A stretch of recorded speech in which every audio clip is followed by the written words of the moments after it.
Knicks fans, what's popping? Audio is fixed. We got a lot to talk about with the New York Knicks that happened in the last few days. So let's get this rolling the right way this time. Let's go.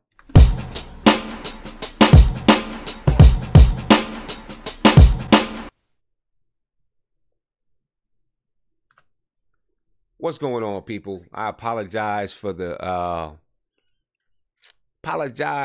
audio. I'm not sure exactly what happened. For some reason, my mic went haywire for a second, but we back and we popping, and we got a lot to talk about with these New York Knicks. You know what I'm saying? There's a lot happening already. The offseason just started. We're like 2 or 3 days old, and the offseason is already kicking off, man. A lot of things to talk about. Obviously, Jeff Hornacek was fired. I'm sure some of you seen my stream. Hey, I jumped on, man, 5 o'clock in the morning to talk about Jeff Hornacek being fired. It was I didn't even know. I was looking through just checking out what's going on, reading some newspaper articles or whatever, and I seen it said Jeff Hornacek was fired. I was like, oh, wow, that's crazy. So I was like, let me jump on now. It was like 5 o'clock in the morning, so I jumped on live 5 o'clock in the morning. Had technical difficulties then. I don't know what's going on, but jumped on live and talked about Jeff Hornacek, and obviously there's a lot going on with the New York Knicks and Jeff Hornacek and everyone right now. You know what I mean?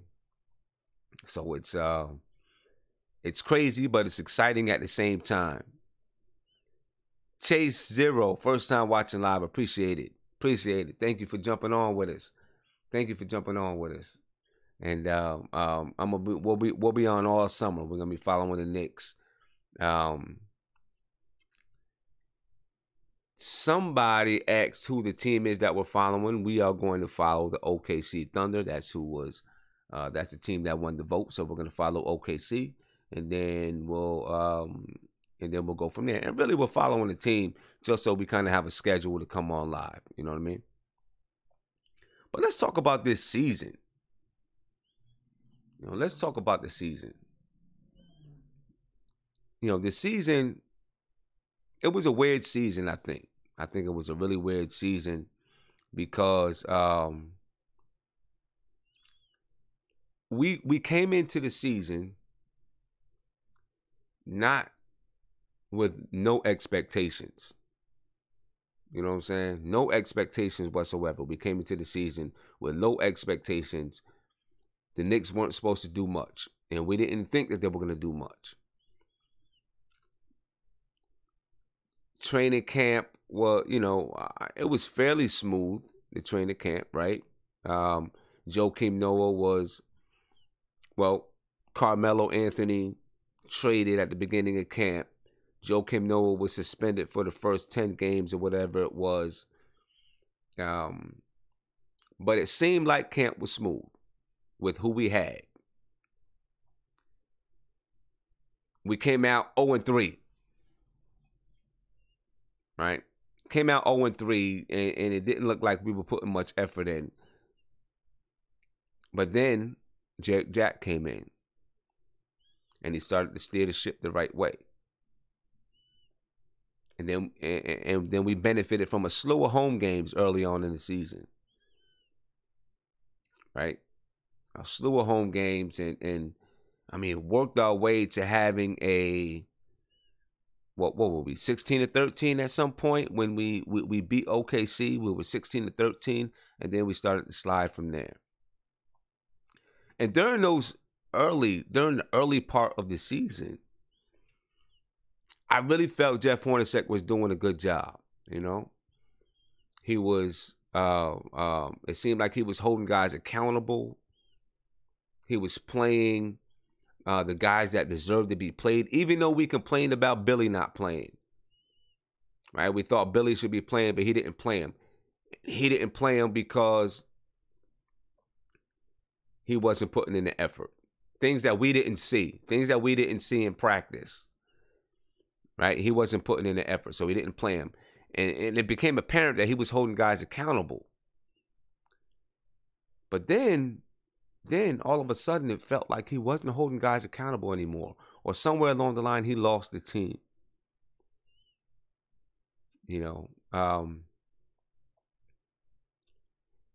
And it's apparent because he got fired. But what do you give the season? What do you grade the season?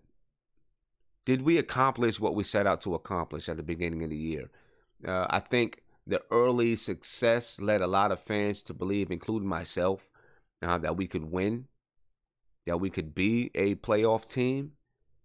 And I think some people forgot about the process. Now, I did feel that we could be a playoff team early in the season if we continued to play the way that we were playing.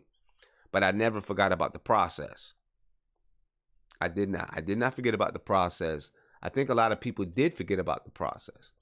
I didn't forget that we were developing young players, and that was the supposed to be the key to our season.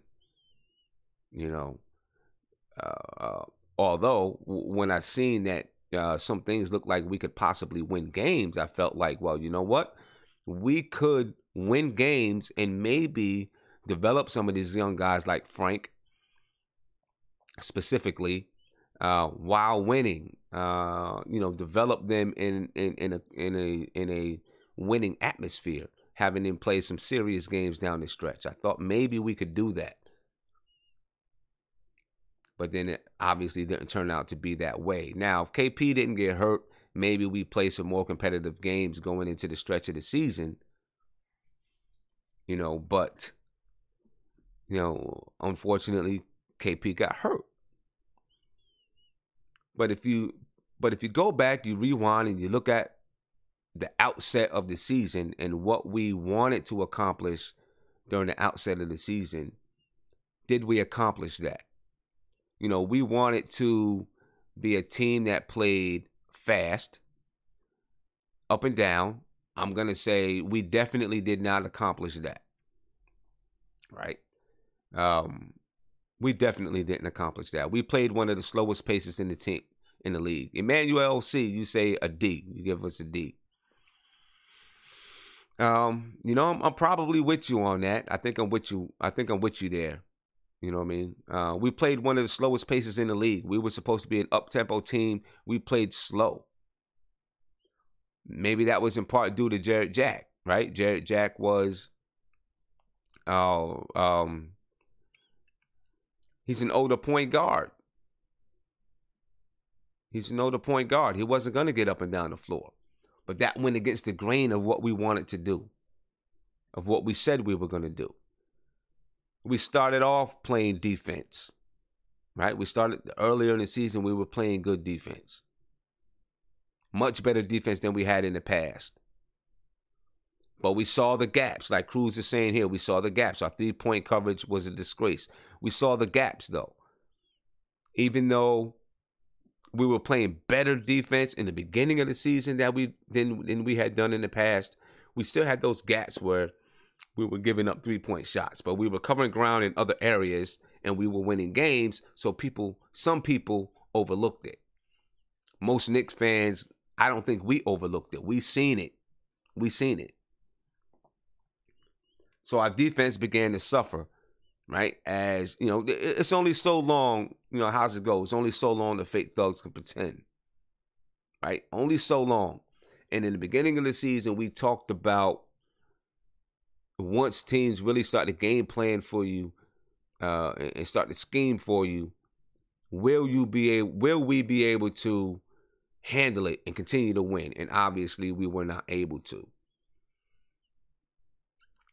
Jeff Hornacek, I think he wasn't able to continue to motivate the team.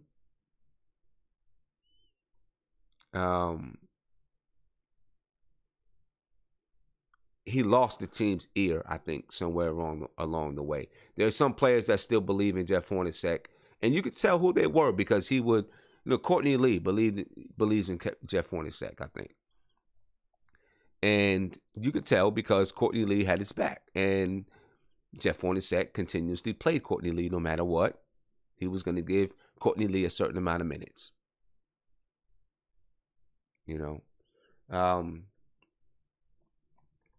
But I believe that Jeff Hornacek, for the most part, lost the players.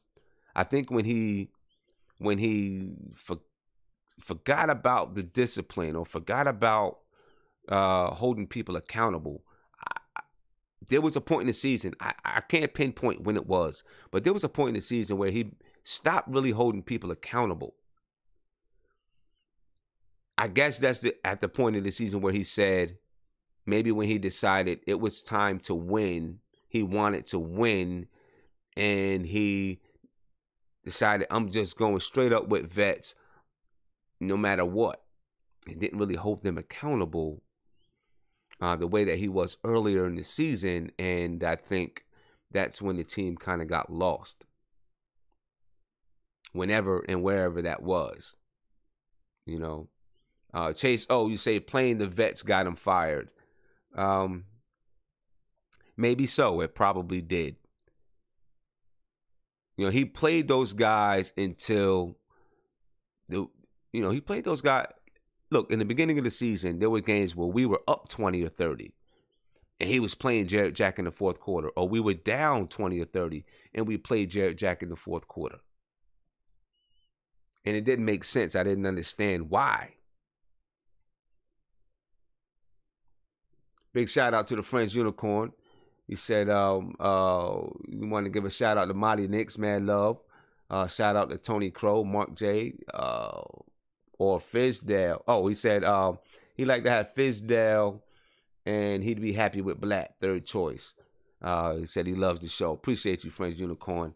Always on. I appreciate it, and hopefully you'll be on with us all summer. We're gonna get to the coaching candidates though. So I think for the season, like someone just said, we started to develop the young players too late. Really like really starting to develop or play them. We started to play them minutes too late in the season, I think. We should have been playing them earlier. Right?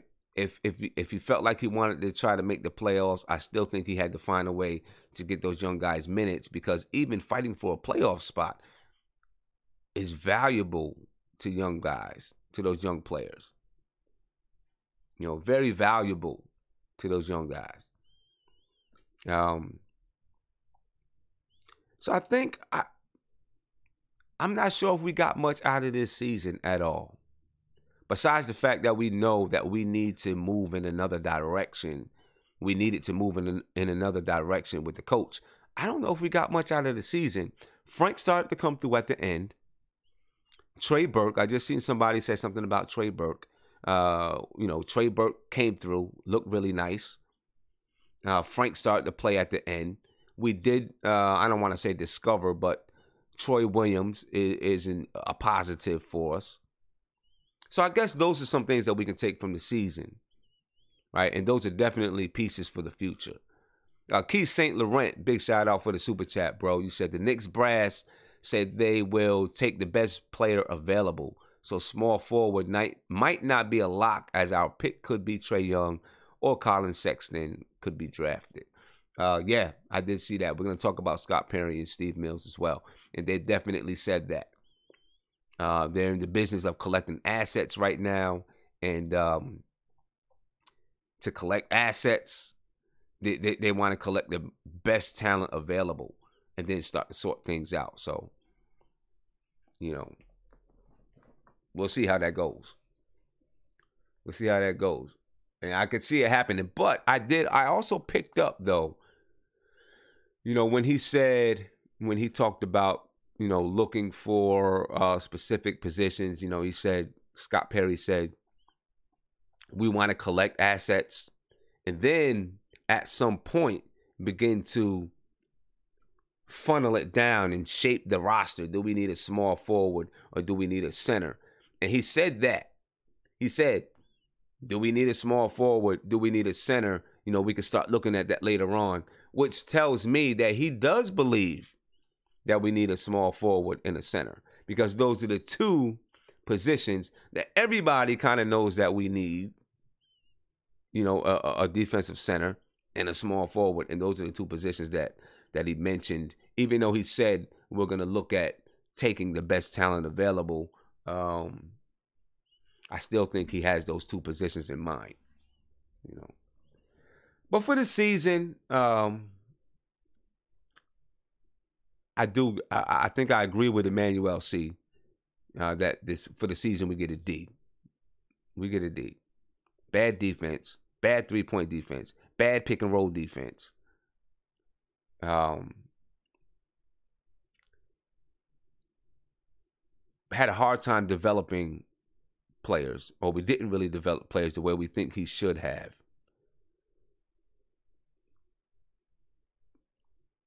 So for the season, yeah, we get a D. A D for development. A D for defense. Give him a D. Yeah. So hopefully we are starting from scratch with, not with players. I'm not going to say we're starting from scratch with players. We're starting from scratch with coach, with the coach. So we're on to a coaching search now. And it's interesting. Some of the things that Scott Perry and Steve Mills said were pretty interesting. Pretty interesting. But let's get on to keep them or dump them. I want to run through our roster. Let's talk about who should we keep and who should we dump. Right? Because we got a lot of players here. Jeffrey, big shout out. Thank you for the super chat, bro. You said Burke and Cornette. Wow, from the G League. Yeah, definitely wow. Cornette, I forgot to mention Cornette as one of the bright spots of the season. Frank is inching towards stardom. Bees has resurged. Cancer revived the New York Grit. We got rid of Sessions. Timmy found his shimmy, and we traded Melo. I still think, okay, I get you. You're right about some of those things, but I still think that it's a D. Because I don't feel like we established anything.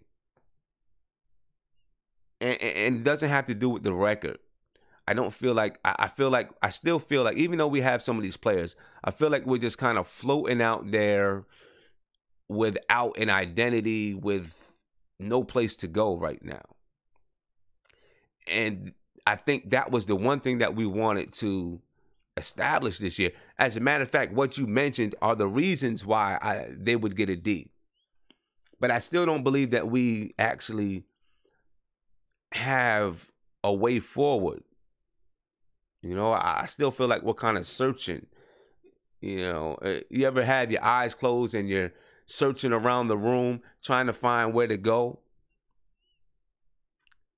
And then at some point you find something, you feel something familiar, and you're like, okay, this is the way to go. This is how to go. I feel like we're still in a room dark with our eyes closed, looking for that one piece that we're familiar with and we recognize to take us in the right direction.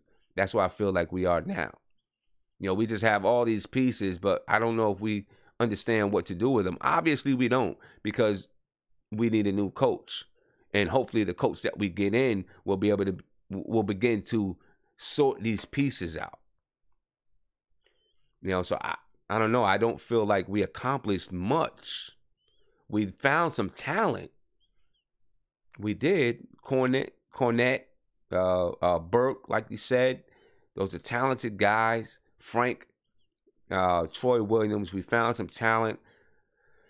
But I don't know if we know what to do with it right now. And that's why I say a D. And, other people someone might say a C. Someone might say a B. Who knows? I don't know. But I don't feel like we established anything. And not what we said we wanted to establish. We said we wanted to put defensive guys on the floor. We didn't put defensive guys on the floor, right? We said we wanted to be young. We got a little bit younger, but we played vets. We said we wanted to be defensive minded. We're one of the worst defensive teams in the league. We said we wanted to play up-tempo, but we played slow. So I don't think we established much besides finding and collecting some talent. That's the reason why I say a D. You know what I mean? That's the reason why I said D. Phone lines, the lines are open. If you get, you want to call in, call in. Let's talk a little bit. I want to find out. Let's go back to the season review so I can find out what some of you guys feel about the season, and then we'll get on to the keep 'em or dump 'em. All right, so give me a call. You can hit me on Skype. You can Skype in, and I'm gonna put the Skype. I'm gonna put the Skype in here. This way you can find me. All right, Skype in, call. I want to hear what you're thinking. You know what I'm saying? I want to hear what you're thinking. I do believe that I like what I heard from. Well, I'm gonna get to Perry and Mills, but I like what I heard from them in that interview. I think they said a few things that I think is positive and will hopefully have us moving in the right direction. I'm gonna pull up the roster. And let's go through the roster. Let's look at the roster.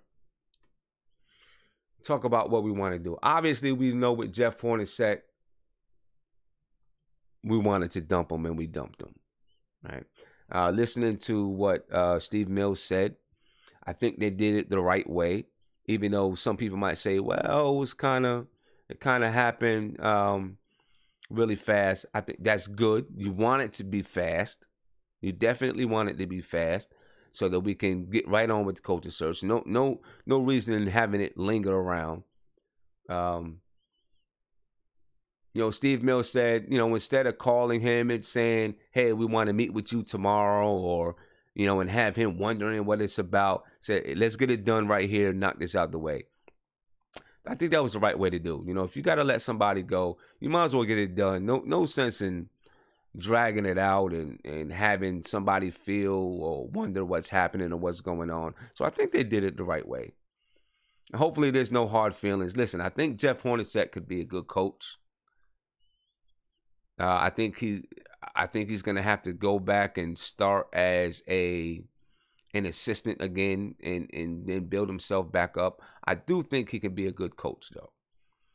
This was probably the wrong situation for him. As I said in the last show about Jeff Hornacek being fired, I think he kind of got a raw deal.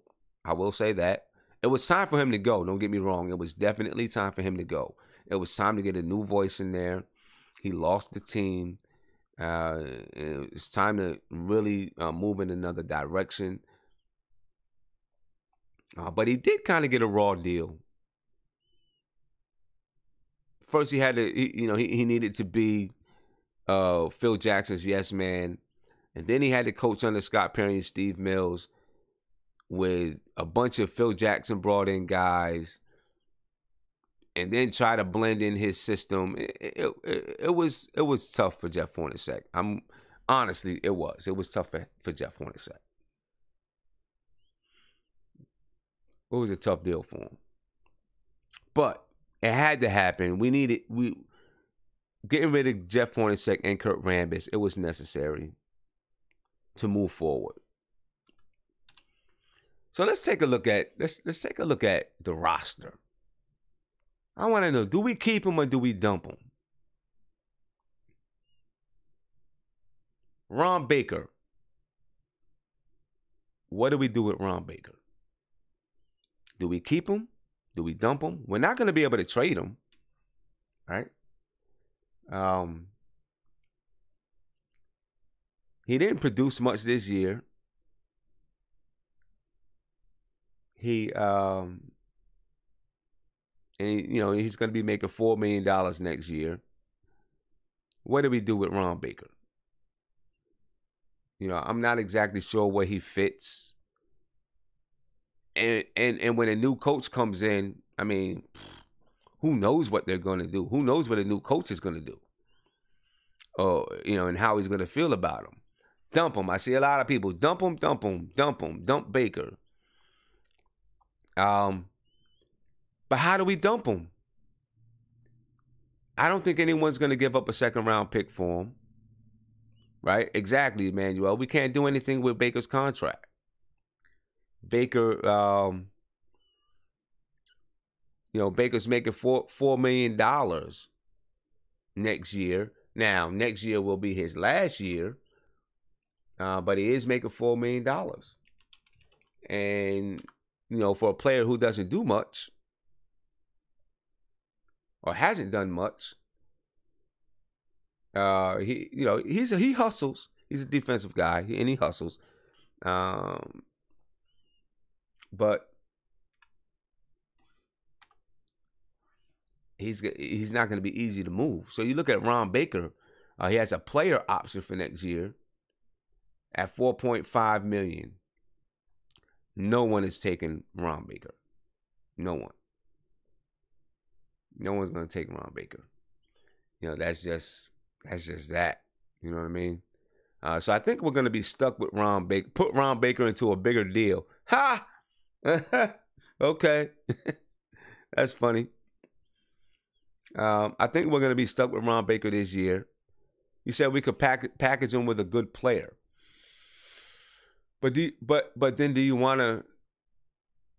Okay, relatively speaking, $4 million isn't a lot of money. Is it too much money for Ron Baker? Maybe so. But relatively speaking, it's not a lot of money.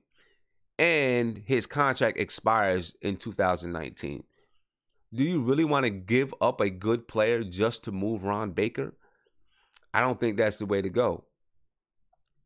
I think we just go ahead and eat it, and then in 2019 we will make a better decision about Ron Baker then. But I don't think we give up a draft pick to move him, or I don't think we give up a good player to move him. I just don't think you do that. I think you eat that $4 million and let it rest for next year. That's why I think we should go with it. I think any other way would be a mistake unless somebody's willing to give up a second-round draft pick for him. Then maybe you make a move. Right? Maybe you make a move then. All right. Let's see where we at. Beasley. What do we do with Beasley?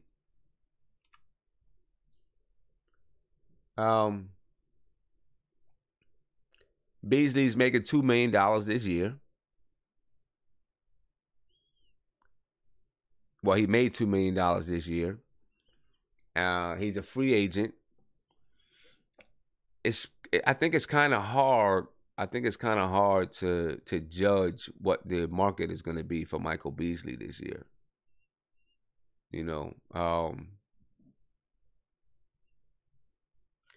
And I feel like Scott Perry was a little bit lukewarm about Beasley. He said, we'll talk to his team and see what that's about.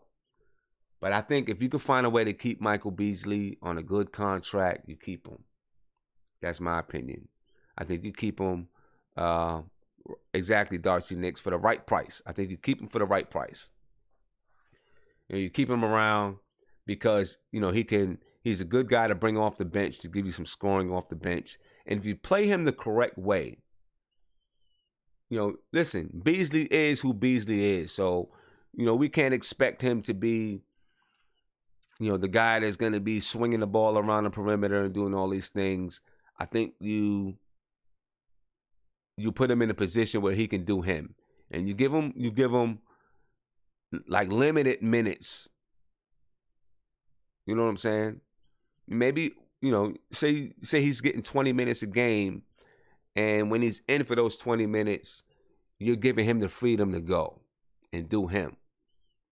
You don't want Beasley doing too much thinking on the floor. You want him playing. And if he's doing him too much, well, it's hurting the team, then you take him out. That kind of guy. But I think you keep Beasley if it's on the right deal. Yeah. So we'll see what happens with Beasley. I think they're going to want a multi-year deal. I don't know how much Scott Perry and Steve Mills want to eat into the 2019 cap space, but depending on what Cantor does, there could be some cap space there. You say, but how many years for Beasley? And that would be the question. You know what I mean? That would be the question. If it were me, I really wouldn't want to do anything that eats into my 2019 cap space. So any deal that I'm doing, unless it does something that helps me out in 2019, I'm not going past 2019 if I really want to be a player in that 2019 free agency. Then I'm not doing anything that's going to eat into 2019 free agency. You know what I mean? If he's willing to accept a 1-year deal until the 2019 free agency and then see what happens after then okay. You know what I mean? But if it has to come down to where he wants a multi-year deal that's, $5, $6, $7 million a year, and you're not ready to do a multi-year deal, then you might have to let him rock. You know what I mean? So I guess it's gonna come down to what happens with Cantor and O'Quinn and those type of things. And we're gonna talk about that a little bit. All right. Trey Burke. I'm pretty sure I know the consensus on this. What do we do with Trey Burke? Obviously, I think we should keep him. And we can argue about this all night on whether or not he is a long-term starting point guard. I don't know. I don't think so. I think he's better coming off the bench. But in the last few games, the last stretch of the season, I'm going to say he proved me wrong. And he played very, very well. So we'll see what happens with Trey Burke in the long run, but I'm pretty sure we keep Trey Burke. I think we keep Trey Burke. Next year, he has a deal that's I think is $1 million a year or something like that. And then we see how we sign him the year after that. Right? So we have him for a year on a really, really good team-friendly deal. And I think that he's earned the right, as much as I say and have said that Trey Burke is not a long-term starter. I think he has earned the right to be the penciled-in starter for next season. I do definitely believe that. I'm a person that's all about what you earn, and I think he earned that. You know what I mean? I definitely think he earned that. My man Ron Cleveland, what's up, bro? Man, hey, I told you my depression over with. It's a good day to be a Knicks fan again, baby. All right, it's gone. Hey, we got life again, man. Okay, I feel that, man. Yeah, we got life again. I'm loving what I'm hearing, man. And you're right. I'm just jumping on, so I ain't heard everything else you were saying earlier. But I've been, keeping tabs, looking at different articles, man. There's so much going on with us right now. Yeah. A lot of things going on. People reaching out, trying to get there. But like I said, man, you know how I feel about who our coach should be. It can't be stated enough. Stephen A. Smith, I don't agree with a lot that he says. Because to me, I don't like the way he bashed the Knicks. You know what I mean? Yeah. I mean, hey, you don't bash the Knicks, man. I don't care how bad we are. You don't bash us, man. But when I look at what's going on right now, I love the wait and see, the patient approach that they're taking.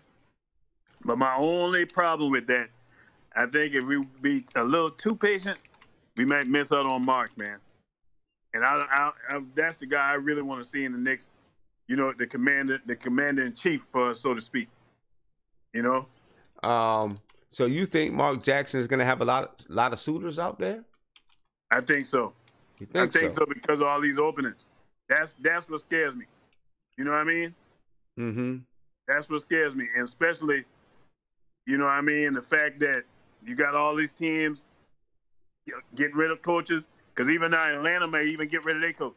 I don't know if you saw that. Yeah, Charlotte got rid of their coach. Yep. Yeah, and Atlanta giving Budenholzer the opportunity to go check with to take the interview with the Suns. Right. So these job positions opening up, man. I don't want to miss out on Mark for a second time around, man. I don't. But I'm not sure that honestly, I'm not sure that Mark Jackson is going to have that many suitors.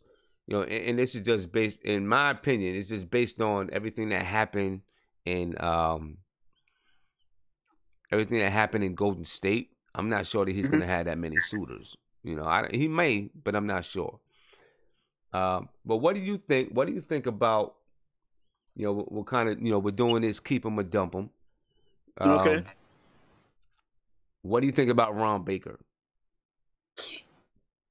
Ain't nothing to think about him. I mean, you can only have so many guys that are, you know, marginal talent, you know, hustle type players. You can't have a bunch of those on your team. Uh-huh. You know what I mean? And to me, the guy is to me, he's really an average player. We can dump him. Okay. We can dump him. I say we keep Trey Burke as our point guard coming off the bench, because to me he's done enough to warrant being on the team next year. Yeah. Now, see, I think with Trey Burke, I think that Trey Burke is, I think he did enough to be to be penciled in as the starting point guard for next year. Now, obviously, a different coach is going to have a different philosophy and style of play, you know, and they may like a certain type of player. But I think right now, maybe you probably pencil him in, and then now long term, I don't think on a really good team, I don't think he's your starting point guard unless he proves it. You know, I think long term, your starting point guard is Frank. You know? And see, that's the thing. That's why I'm thinking this season, Frank coming in, he's gonna really make a big jump.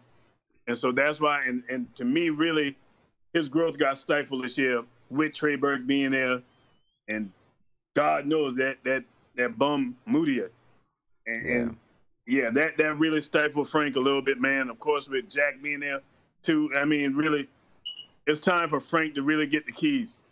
Give him the keys. And you put the right kind of players around him, and they're gonna take off, because the guy's a pass first point guard, and you know that can never be stated enough. When you got a true point guard, and I'm not talking about these shooting guys. You can have a shooting point guard all day to start your team. I would not want a shooting point guard to start my team. I would never start with that. Yeah, I feel you. I'm 100% with that. Yeah, definitely. Because that's only going to take you somewhere so far, Sim. You know, right? It's just like OKC. What's going to be the knock on OKC if they don't make it? Yeah. And that's the series I'm intrigued with, is watching them. That's going to be a hell of a series. I'm glad we're following him. That's going to be a hell of a series. Utah and OKC that's going to be tough. And it won't surprise me if Utah sneak them. Yeah, that's true. It will not surprise me. Yeah, for sure. Hey, Ronald, thank you for the call, man. I'm gonna get on. We got a lot we trying to get to. Yeah, man. Hey, all right. Keep it going. Them tanks, the wanksters, man. Hey, y'all ain't got to be talking about the tank no more. That's right. Hey, Jeff sabotaged y'all with that tank that last game. That extra help got him fired. Yeah. All right, man. All right, man. Later. All right, later. Appreciate the call. Yeah. So, where were we? We were on with Trey Burke, right? We were talking about Trey Burke. Yeah, I believe that Trey Burke has earned the right to be penciled in right now. He's, he did a lot of work, so I'm going to give him that. Now, obviously, a different coach comes in, they may have a different outlook on it, which is cool. Damian Dotson. In my book, he's a keeper for sure. I think that Damian Dotson has a bright future in the NBA. He already has an NBA-sized body, plays defense. Offensively, he's got a little bit of pieces of his game to work on. But I definitely think that he is a keeper. All right, I think you keep Damian Dotson for sure. You know, we talk about acquiring talent. That's a guy that you acquire talent with. Emmanuel, what's popping, bro? What's good, bro? Been a long time, man, since I heard you on the line. Yeah, it's been a while. Yeah. Hope everything is good. Yeah, everything is well. Everything is well. Hope the All right. same. For sure. Everything is good, man. Feeling good. So what do you think about, what's your take on Damian Dotson? We keep him? Oh, definitely. Definitely. Yeah. Definitely. I like him. Plus, he's on a rookie contract, so you can't go wrong with that. Mm-hmm. You watch him grow. Yep. That's yeah, definitely. You keep him. Yeah, definitely keep Damian Dotson. I think a couple years he'll be a contributor. Yep. And he's only gonna grow from there. He's gonna get more comfortable. He's gonna grow from there. You saw in the beginning he wasn't as comfortable and he was erratic at the beginning because Jeff kept pulling him too soon. Mm-hmm. As soon as he caught his rhythm, you saw that he's a 3-and-D guy. He's a scorer. Yep. So for sure, you definitely keep him. Yeah, I seen someone on here said he's what we wanted Shumpert to be, and I can see that. Hopefully he can convert his layups. Like Shumpert, I'm gonna tell you, Iman Shumpert, man, he used to get to the rim and get wide open layups, but he couldn't convert anything. He might be the worst layup maker in the NBA. Not worse than Moutier. Yeah, you probably got me there. For real. Yeah. Another big one that we got to talk about is Noah. Yeah. Joakim Noah. I mean, yeah, what do we do, man? Noah, I know some people are going to try to disagree, but we got to try to see what he has left. The reason why I'm saying this is because if you stretch him now, you're going to stretch him out for a longer time. Mm-hmm. So you might as well at least have him on the bench this season, and you're getting rid of automatically at least another $18 million or whatever it is that he's getting paid. So you don't have to pay that money later on over time, and that won't affect your cap space. Yeah, you know what? I'm with you. I mean, does it hurt? Really, what does it hurt to see what he has left? Exactly. What's it gonna hurt? At least have him on the bench or give him that opportunity to show what he has, so you won't have to throw away that. Like, you're gonna have until 2022 or whatever it is that they plan on paying him, when you could just do it in one season, a season that we're not gonna win anyway. We're not going to the playoffs. Just do that. Right. Let him sit on the bench. Right, because look, he gets paid $18.5 million next year. His contract is up in 2019, 2020. That's exactly why I'm saying it. Yep. You know what I'm saying? So if you stretch him, right? So we owe him another almost $40 million, $38 million. If you stretch him, you got to pay that over 5 years. So now you're still talking about paying him another $8 million a year. Exactly. For 5 years. What you do is you at least sit him on the bench for this season. And if the following season you want to stretch him so you can have more money to go into free agency, then that's when you do it. Then maybe you can do it then. Because then you're talking about $4 million a year or something like that. When maybe you can eat that a little bit. Or you never know at that point, you let him play out next year, 2018-19, plays out 2018-19. He makes $19 million in 1920. You never know if someone has a star player or whatever that that also goes all the way, their contract goes till 2021, and so you can do a trade. So that team, right. That team can get salary cap relief and we get the player. So I think it's worth it to keep him around. Yep. Worth it to keep him around, see what happens. And I'm saying, Beasley is a tricky one, man. Yeah, it is. It's a tricky one. I think it all comes down to what he wants, to be honest. Because if he's asking for too much, if he's asking for what they believe is too much, then they're gonna let him go because he's probably gonna want a multi-year deal, I think he is. and I don't see it. I mean, I would. It depends, man. It depends on how much he wants. Because if they draft a small forward, best believe they're probably gonna let him go. Because Lance Thomas is OD cheap. Yeah. So you already have Lance Thomas. You have Tim that they're using at the 3. And you're going to have Beasley there also. Well, Beasley could play the power forward also. But the thing is that they have KP coming back. So I don't know. Right. You got KP and they got coming Cornette. back. So they might use Cornette next season. Yep. And you got Cornette. Right. So I don't know. I don't know. Yeah. It's going to be a tough one with Beasley. I think if he wants that multi-year deal, I just don't think they're going to be ready to give him that. Mm-hmm. If it's crazy, if it's something that's manageable, that's fair, then maybe. But I don't think they really want to eat into 2019 cap space either. They say they want to be players in 2019 free agency. I don't think they want to try to eat into that 2019 cap space. So it's going to be tricky. I don't know. It depends on what type of players are they trying to get, because they're not going to have they don't have max player money. Yeah, right. So what are they trying to get pieces?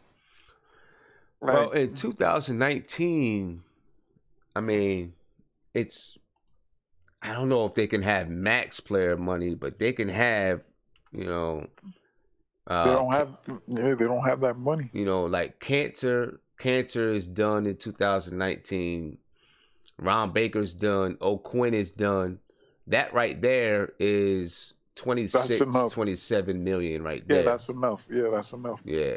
Then of course it depends on if they're over the cap. So if they're like $5 million or $3, $4, $5 million over the cap, then that 28 million turns to like 24 million or something like that, depending on how much they're over the cap. Oh yeah, another thing for some of the idiots that are like tuning in, you can't, once you waive a player, you still have to pay him his money. That money is guaranteed. Yeah. People are saying just waive dudes. Like, you can't just waive people. You still gotta pay them. You know that if y'all was to look at the roster or at the payroll, we're still playing a bunch of people. We're paying right now Mendingus. What was his name? We're playing Kuzminskas. We're paying Sessions. We're paying all these dudes that are not. Sessions is out in Washington, and we still paying them. Yep, we paying Johnny O'Brien. Who's that? That's the dude. That's the dude that we got from Charlotte. For nothing. Right, we got him and waived him. I think it was Charlotte, right? When we traded. Yeah, I think so. Gomez. When we traded Woodley, yeah. Yeah. So yeah, that right there. That's 1.5. That's almost $4 million there. Up. I mean, that's like $7 million that we paying to players that aren't even sitting on our bench. And then on top of that, we're gonna have to pay Hornacek a year also. You got to pay Hornacek. Yep. Yeah. When you waive those players, man, when you waive those players, I don't know if the coach counts. I don't think the coach counts against the cap though. No, you're right. He doesn't count against the cap, but he still got to get his money. Yeah. Hey, man, thank you for the call, man. Long time no hear, so I'm glad you called in. All right, no doubt, bro. All right, appreciate it, man. Good one. All right, take care. Yeah. About Noah, man. I think I agree. I agree with Emmanuel. I think we see what another coach could maybe do with him. And I know he's taking up a roster spot and all that type of stuff. But we're paying him $17 million a year. If you waive him, you still got to pay him the rest of his contract out. You open up the spot where you can bring in another player, but it's not like, with that amount of money, we might as well see what we can get from him. Maybe we can showcase him a little bit so that 2019, 2020 season, Maybe he's a tradable asset. If there's a player, a bigger name player that wants to, that we can pull in or something like that, or a trade that might happen at the deadline that includes some bigger name players, or who knows. I think you definitely do not stretch him. I think that'd be a bad move. Tim Hardaway. Let's get back to this keep him or dump him. Tim Hardaway. Keep him. I think you keep Tim Hardaway. Give him the chance. I know I've ragged on Jim Hardaway all season long. I ragged on him about his style of play, things that he does that I don't like. I still think you keep him. Give him a chance to prove himself at his natural position, because he's been playing the 3 all season long. So I think you give Tim Hardaway a chance to prove himself as one of the top shooting guards in the league. And like Namin Son is saying, you really don't have a choice but to keep Hardaway, because people not really going to be jumping at the bit to get his $71 million contract. Well, it's not $71 million now, but people are not going to be jumping at the bit to get his contract unless he's playing lights out. And he wasn't really playing that lights out. He had his times. He was up and down. Let's see what he does. I really would. Let's see what he does. Okay, let me go back a little bit. For one, this was kind of a new situation for Tim Hardaway, a new amount of responsibility. He's always been that third scorer, third or fourth option. Now he's one of your primary options. So that's a whole new league, whole new set of responsibilities so he had to adjust to that. I'll give him that. And then he was playing that 3 spot all season long, and that's really not his position. He's a 2-man. Straight up and down, he is a shooting guard. So, and he's defending longer threes, bigger threes, longer threes, and then he's shooting against bigger and longer threes a lot of nights. Not every night, but a lot of nights. So let's see what happens when he's playing his natural position at the shooting guard next year. Hopefully he is next year. I think he will be. Let's see what happens then, and see if he can, see if he can become one of them guys that you can lean on. I do like at the end of the year, he went to the basket better. His shot selection was better. And that happens with so many players like Tim Hardaway. Tim Hardaway shot 42% for the season. He averaged 17 points a game. He shot 42% for the season. 42% isn't that great. It's not that great. He shot 31% from the 3-point line. It's not that great. A lot of it is due to shot selection. And early in the season, he was really forcing to try to become that guy. And, it was probably the wrong move for him to do that. So I think that but I think Tim Hardaway will grow into the position, will grow into his role as a leader, as one of the leaders on the team. And it takes him a while to get used to. I mean, this year, you look at it, KP is his first time being the leader on the team. Tim Hardaway is the first time being the leader on the team. So I think we need to see what happens next year. See what happens when he plays in his natural shooting guard position. And look, he's already booking the team to go down to Miami in the offseason and work out with him in Miami, have some team building and team bonding. So those are signs of a leader. He's a grouch. He's a grouch. Maybe every team needs a grouch, somebody that's going to keep the team straight. So let's see what happens. Let's see what happens with Tim Hardaway. Next on the list, Isaiah Hicks. What do we do with Isaiah Hicks? I'm not sold on Isaiah Hicks. I think there's going to be better people that we can coming in the draft that maybe in the second round, or that we pick up out of unsigned rookies or undrafted rookies. I think Isaiah Hicks, I think you dump him. I think you let Isaiah Hicks go. Let him play for the G League team or something. But I don't think Isaiah Hicks is one to keep around. I think we let him go. Get him out of there. Right? Maybe he'll find a place somewhere. But not with the Knicks. All right. Jared Jack. What do we do with Jared Jacks? Wait a minute.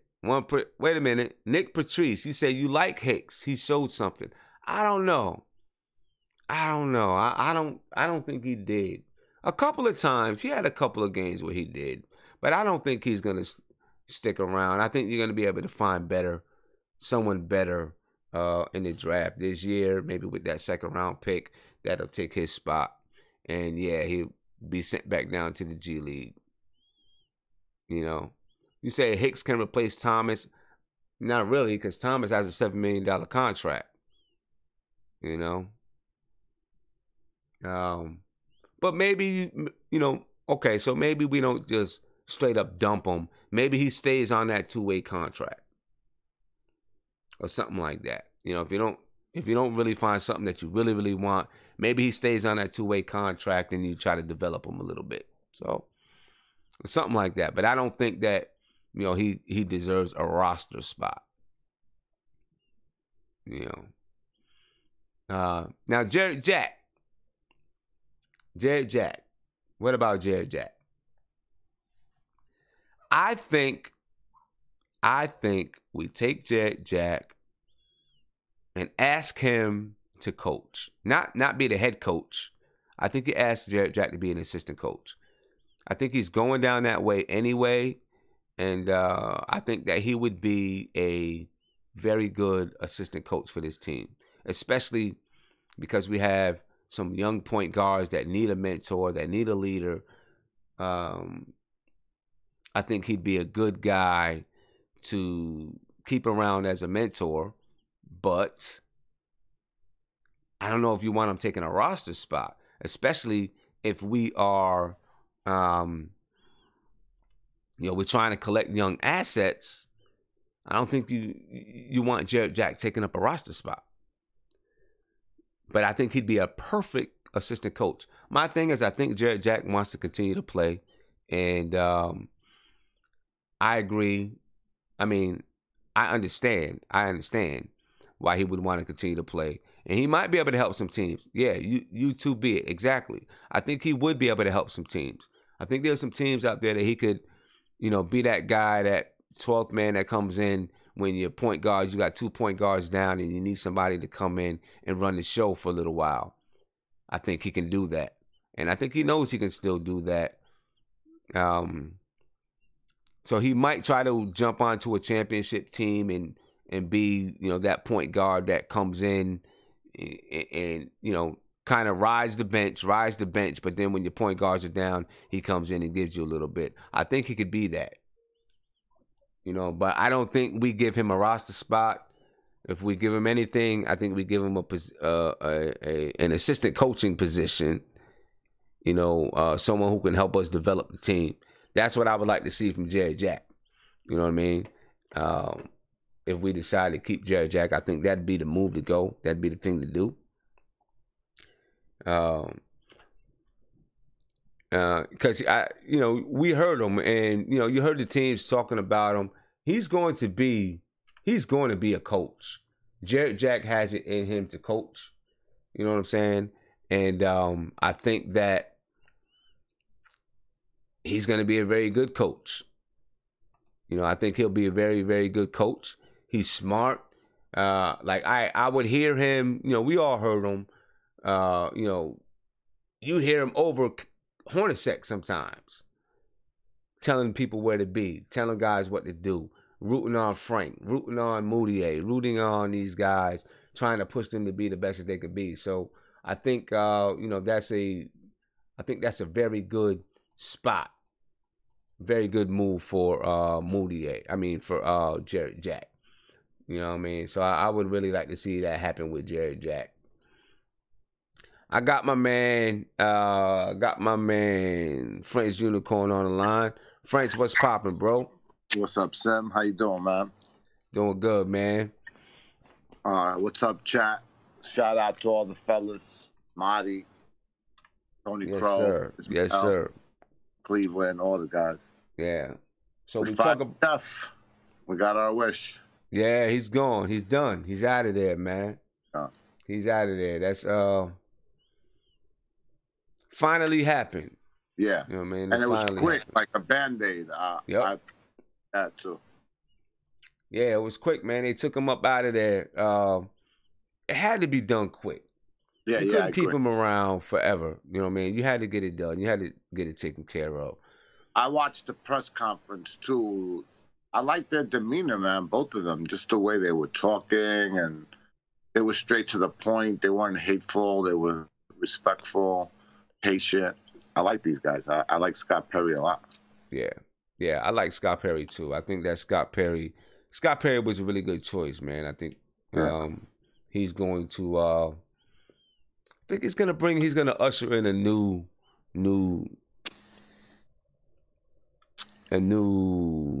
era for the New York Knicks, a new era of professionalism. A little less chaotic. Yeah, for sure. I think that's going to be calm. I also heard they said that we're going to draft the best available player. It doesn't matter position.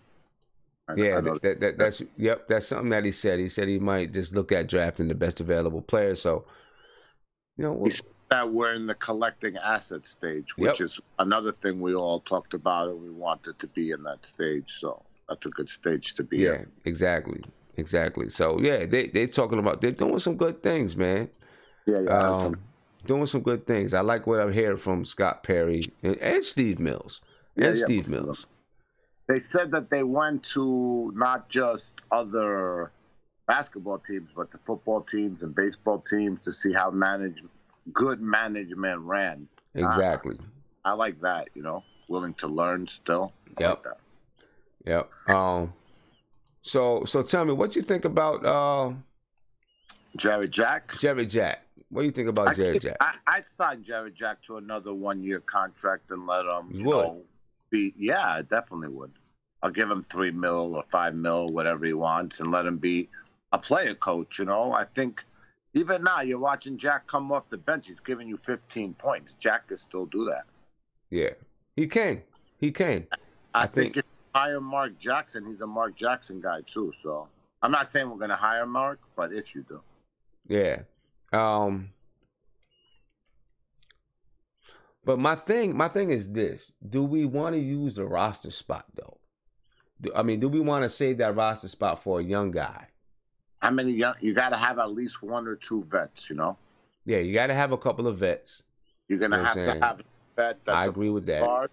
You're gonna have to have a vet that's a point guard, definitely for the point guards, because you still have Frank. Even if you keep Frank, Trey, and Moody, those are 3 guys that need a veteran to help, teach him the little nuances. I see every single play that Frank makes when they're going to the bench, he goes straight to Jack, and him and Jack are, True. You could have this, you could have pulled up here, you could have attacked there. True. Right.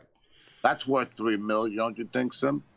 Yeah, you're right. I think that's definitely worth $3 million. But my only question is, can he do that same thing as an assistant coach? No, I hear that too. But listen, as far as coaching goes, I think the new coach, more than anything, is going to want to set an identity. I don't think we're going to I think pulling Jack and making him a coach for the new coach would feel like, hey, am I still trying to hold on to the past? And I think that we're trying to get away from that, at least from what guys saying. Fair point. Good point. That's a good point. Yeah, good point. I'm just going off of what I heard the guy, the Steve Mills and Perry, they were saying that there were certain things that they want to let go of and change the culture. Right. You heard that culture change, a lot. Yeah, and that's a good point. But I believe they're still in charge of bringing in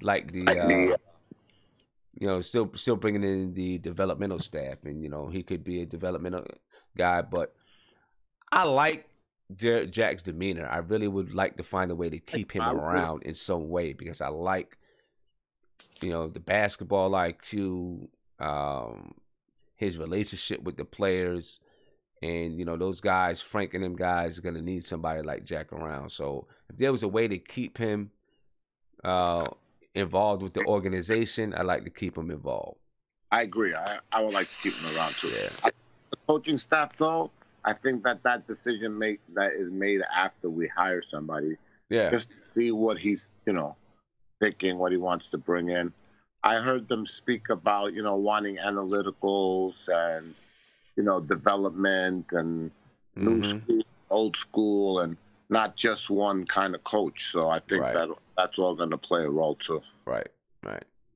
Oh, we fired Rambis too. Fired Rambis too, man. That's a good thing, man. Happy. Get Rambis out of here.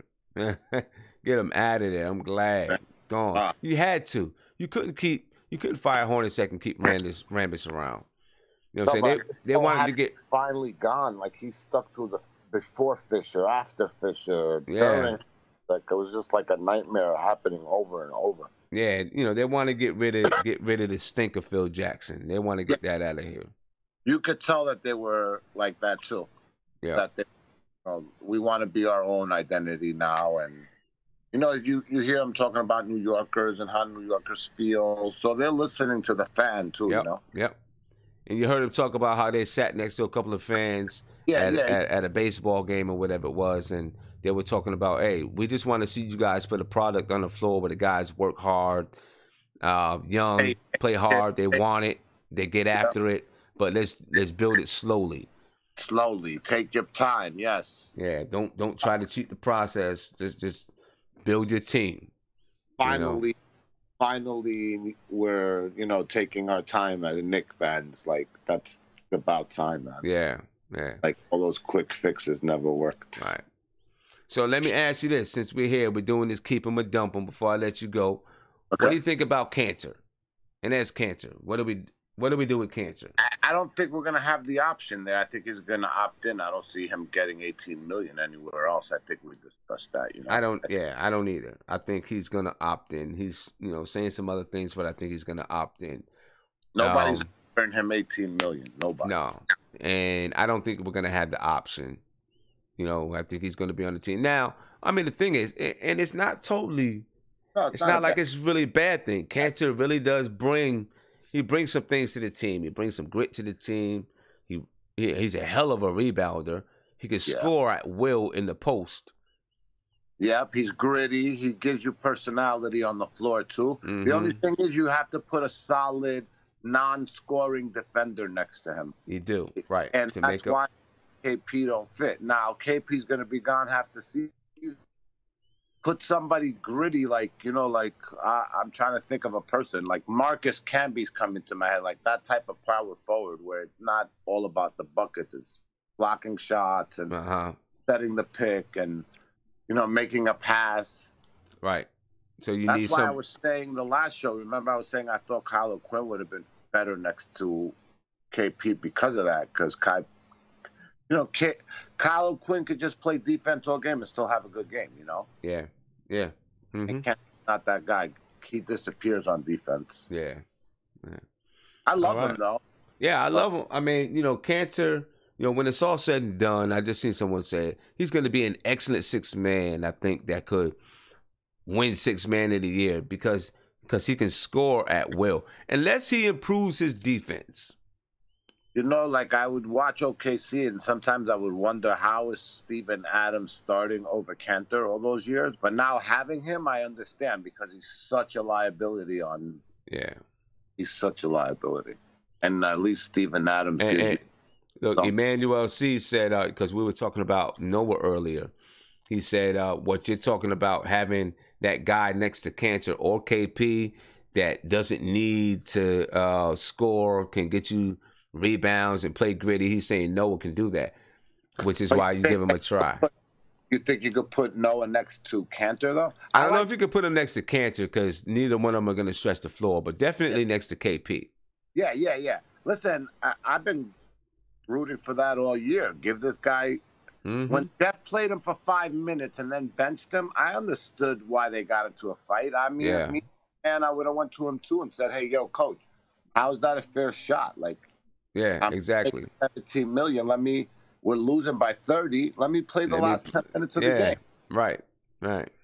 You're a coach. You understand that. Yep, I get it. The man in there. I get it. Because it's not like the guy can't play basketball. He was third in the MVP voting the year before 2 years before we got him. You have to respect that guy. That's when I lost. Jeff lost it for me. Like I understand you want to win or whatever. We were down 20 that game, and it was his first chance to play. Yeah. After was hurt, O'Quinn was like playing lousy. I don't know. Yeah. And the days that Trey Burke played good, the next day he didn't play. Dotson, the same thing. Yeah. So we'll see what. I guess we'll see what this new coaching regime does, man. Hey, who you rooting for as a coach? Who's your top choice? Oh man, I kind of like Fizdale. Yeah, I like him too. I like him. I mean, listen, I wouldn't be mad at Mark Jackson. No. I wouldn't be mad at David Blatt. But I kind of like Fizdale because I just feel like he brings the professionalism that Scott Perry is bringing in. I feel like he matches that. I've been watching interviews that he did while he was a Memphis coach. This guy's like one class act, man. Yeah. It's like hearing a young Popovich. Yeah. So I think that would be a good match. I think David Blatt would be a good match too.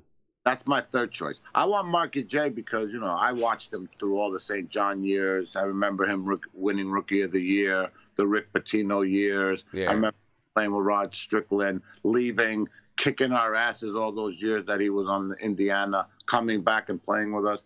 It would be a great story, It would be. It would be. What he did in Golden State should be, at least a credit to his development of players. Like, people talk about Steph Curry now that he's the MVP, but those years, nobody was believing. They were saying his assholes and all that stuff. And Mark Jackson sat there, gave him the confidence, believed in him, built that team. That's what we need. Frank needs that. Yeah. And he would definitely be great with Frank. I think he'd be great with the media. I mean, he works in media. He would be great with the media. Extremely well spoken. Yeah.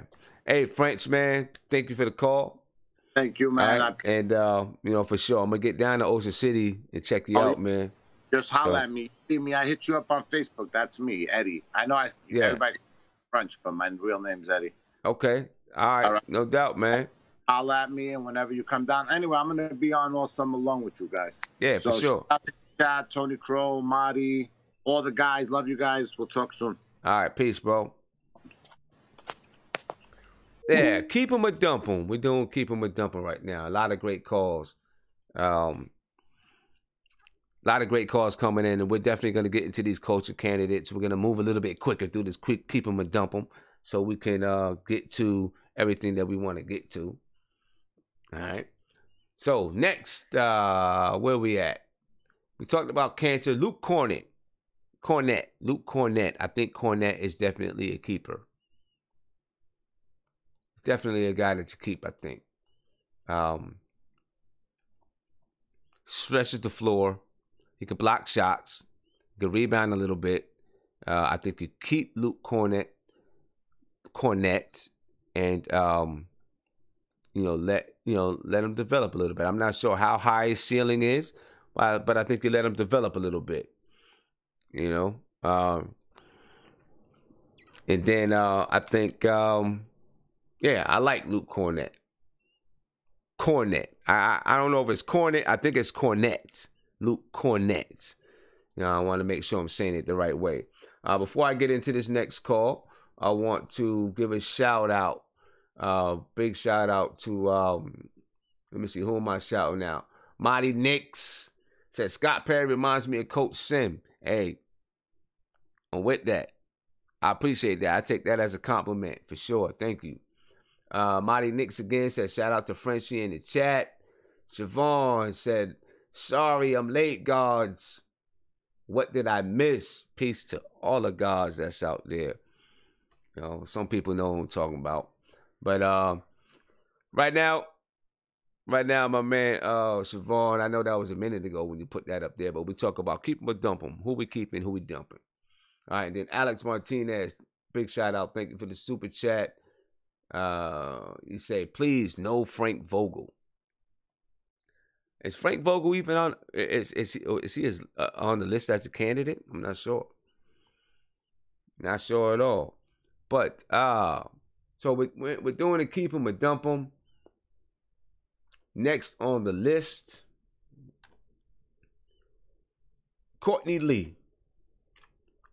What do we do with Courtney Lee? Courtney Lee is he's another one of those guys that, it's a little bit funny, you know what I mean, with Courtney Lee. Courtney Lee is he's a good guy, good basketball player, somebody that you like to have around, you know what I'm saying? I see Namin's son and Allah Wise. Peace. For sure. But Courtney Lee, he's one of them guys that you like to have around the young guys, but we already got a glut at that guard spot, shooting guard spot. We're about to probably going to have a 3-man, possibly going to have a 3-man. So Tim Hardaway is going to have to move over to that 2 spot. I don't know where the room is going to be for Lee. So I think you trade him. I think you don't have a choice but to trade him. You know what I mean? And it's not because he's a bad player, just because we kind of don't. It's kind of what's necessary now, and see what we can get for him. But I really do like Courtney Lee. I'm not gonna lie. I like Courtney Lee. I like his professionalism. There was some point in this season where it seemed like he was kind of dogging it a little bit. You know what I mean? But I think we need his minutes to go to some of our other guys. Damian Dotson could play some more minutes. Of course, Frank has been playing at the 2. So I think that we need Lee's minutes, and we could probably use that $12 million that he's making to get something else, to fill in some holes elsewhere. So I think I really do think that he's going to be a trade candidate. All right, so I got my man Isaiah on the line. Isaiah, what's popping, bro? What's going on, Simeon? Blackest time, you already know. For sure, what's man. Going on, man? So tell me, what you think about Lee? What do we do with Lee? Oh, it's time to trade him. Hopefully we trade him during the draft. Probably get, most likely, realistically, get a 2nd-round pick. Most likely not in this draft, probably next year's draft. And we got to go with, I believe we should go with Tim and Dotson. And then I think we're going to draft a 3. So I don't think Lee's going to really fit to what we need. So I believe we should trade him. Yeah. Yeah, and hopefully if we trade him, we can find a way to get him to a contender. I'm one of those kind of guys that I feel like when you have players, especially a player that's in like Lee's situation, I think he's 32 years old, he's going to be 33 next year. He's got to, he's making $12 million a year. It's not a crazy contract. Instead of just dumping him to some crazy team, I think you try to do him a solid and try to get him to a team that's going to contend or be good instead of just dumping him to some team. Yeah, I think you want to set that type of I don't know what you want to call it, but I think it's like respect, and that's what you do to guys, to the veterans that done you right. Because like for example, I don't really like everything Cleveland did, but Cleveland asked Dwayne Wade, What do you want to do? Right. You can stay here. We could go back to Miami. They gave him that choice, know. And I think that's what you do. You know what I mean? Because then that it reflects on your organization, right? And when other players are thinking about signing with you, they know you're gonna try to do right by them.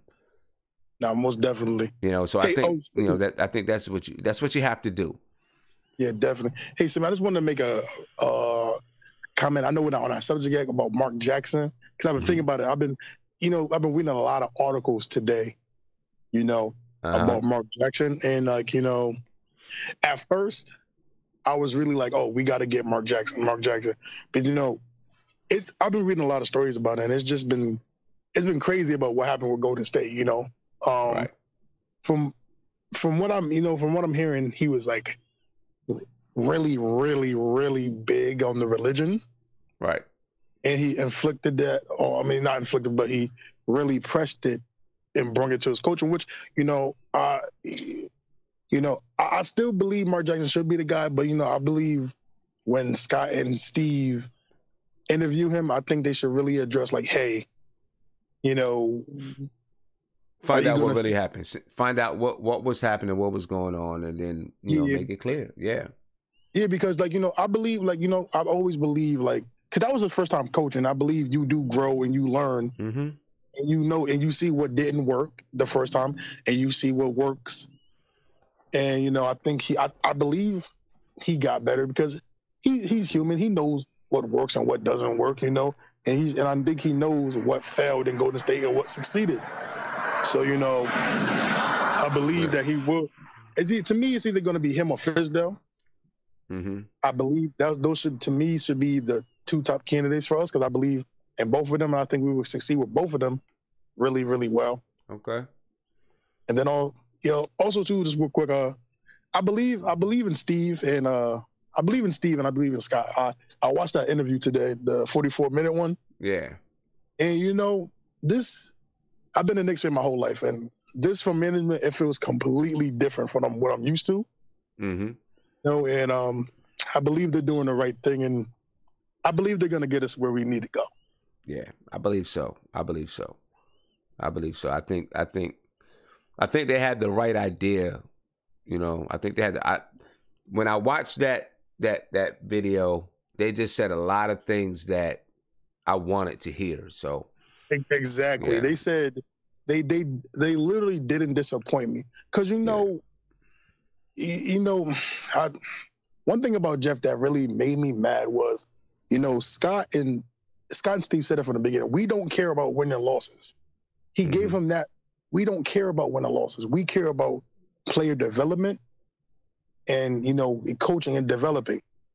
And, I really don't believe Hornacek got that. And that's the part that frustrated me.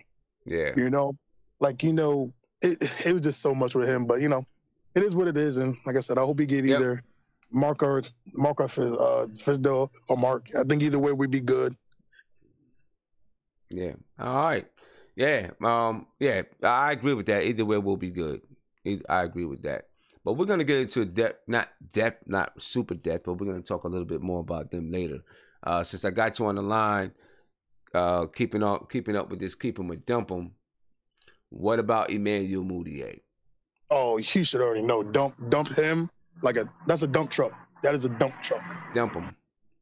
Yeah, because honestly, man, I said it in the other video before. I remember there was a play where he could have took a charge on Joel Embiid and he didn't, because he said he's a big dude, and he just, it's just so much wrong with that guy, man. He literally has more turnovers than assists.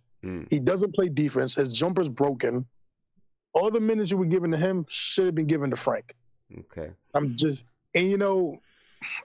just listen. I don't want him to be out the league. He's still young.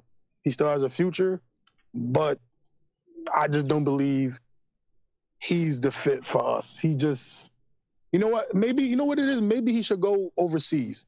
That helps a lot of players. That help Beasley, help J.R. Smith, help Brandon Jennings. He played overseas. Maybe he needs to go again. He played overseas. He he played in China for a year before he got drafted into the NBA. Yeah, I'm just not I'm completely not a big fan of Mudiay. He just doesn't. He's not what the Knicks need. Like I said, I'm more of a believer. I believe in Frank should start. Trey should come off the bench. I should leave those should be our 2-man rotations. Okay. Yeah, you got some things going on out there, man. Oh, hey, man, it's the first nice day in a long time, brother. I feel you. Enjoying it. I got you. I'm with you 100%. Yeah, man. But yeah, Mudiay, I think almost everybody gonna agree on the chat that nobody wants him. Nobody. Yeah. And it is what it is.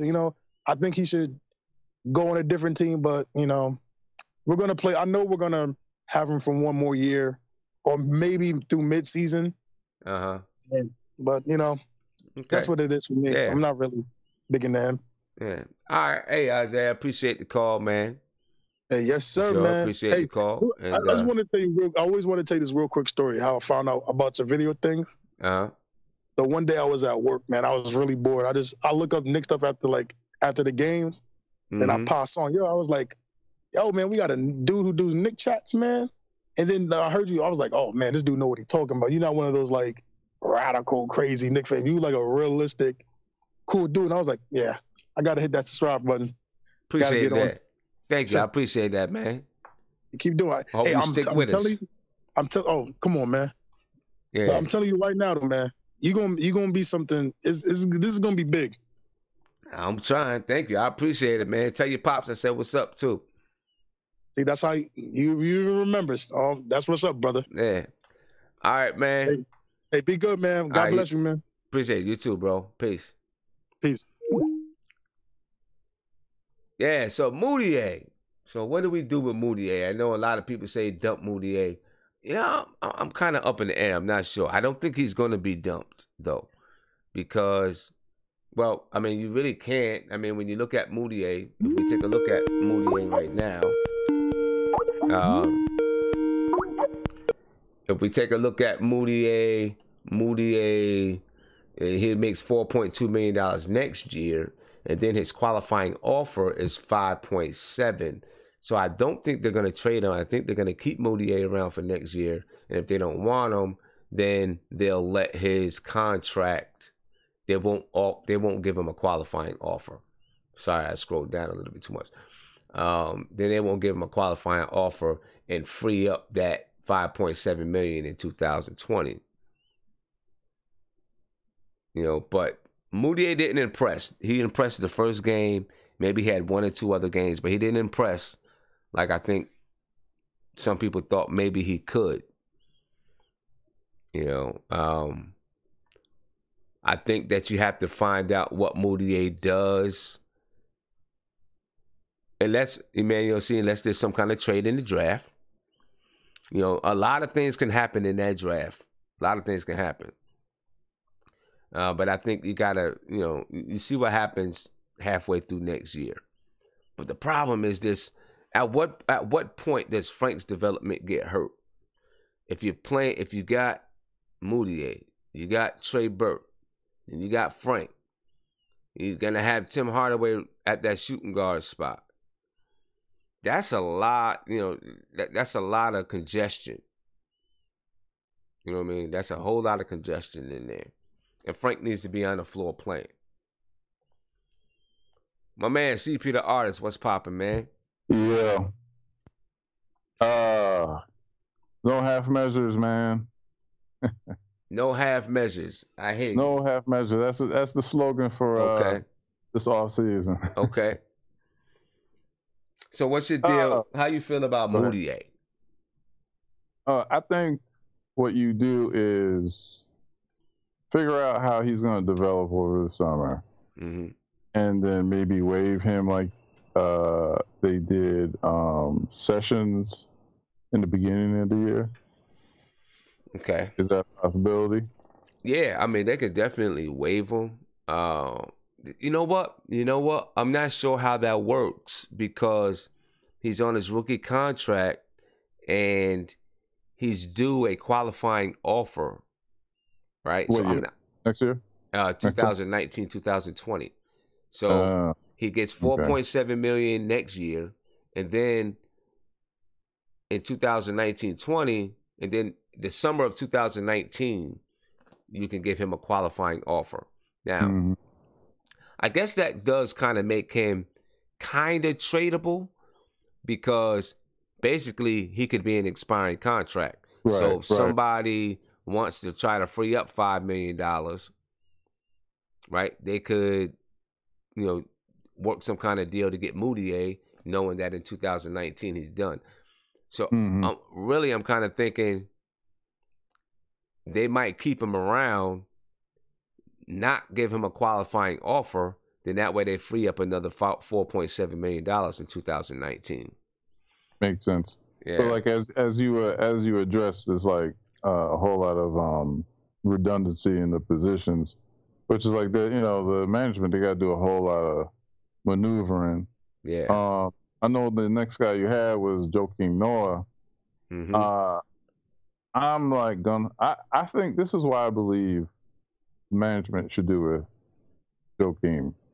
I think when they kept him away from the team, I think it wasn't only about between him and Jeff Hornacek. I believe that what if they tried to make him panic and take a lesser buyout? Because they could just tell him, hey, you know what, we believe you're a cancer, stay away from the team. And, he might feel the pressure of, wow, you know what, they're serious about this. He'll go a full year without playing. That's going to hurt him finding another team when, like, the trade deadline comes up. Yeah, and then he's... Oh, go ahead. No, go ahead. I'm sorry. Then he might have to take a buyout that's comfortable for the Knicks. Because remember when we had this situation with Melo last year, he was gung ho on going to Houston, right? But Scott Perry and them were like, you know what, we're not going to take a bad deal for you, right? So then OKC came into the picture, and we got what we got. So I think the due diligence. I disagree with you guys earlier about you could do something with Noah. I think this as comeback in as a player, I believe that he can't guard those stretch threes or fours. He's a liability on offense. So it's like he's. I'm sorry, but I hate to say this about a person, but he's worthless as a Knick. He can't help us in any way. Maybe a little rah-rah this and rah-rah that. You know what I mean? But I don't see that old Noah. Like, everybody want to bring up 2013. I think that was 2013. This is a different NBA. It's true. It's 2018. It's 5 years. Right.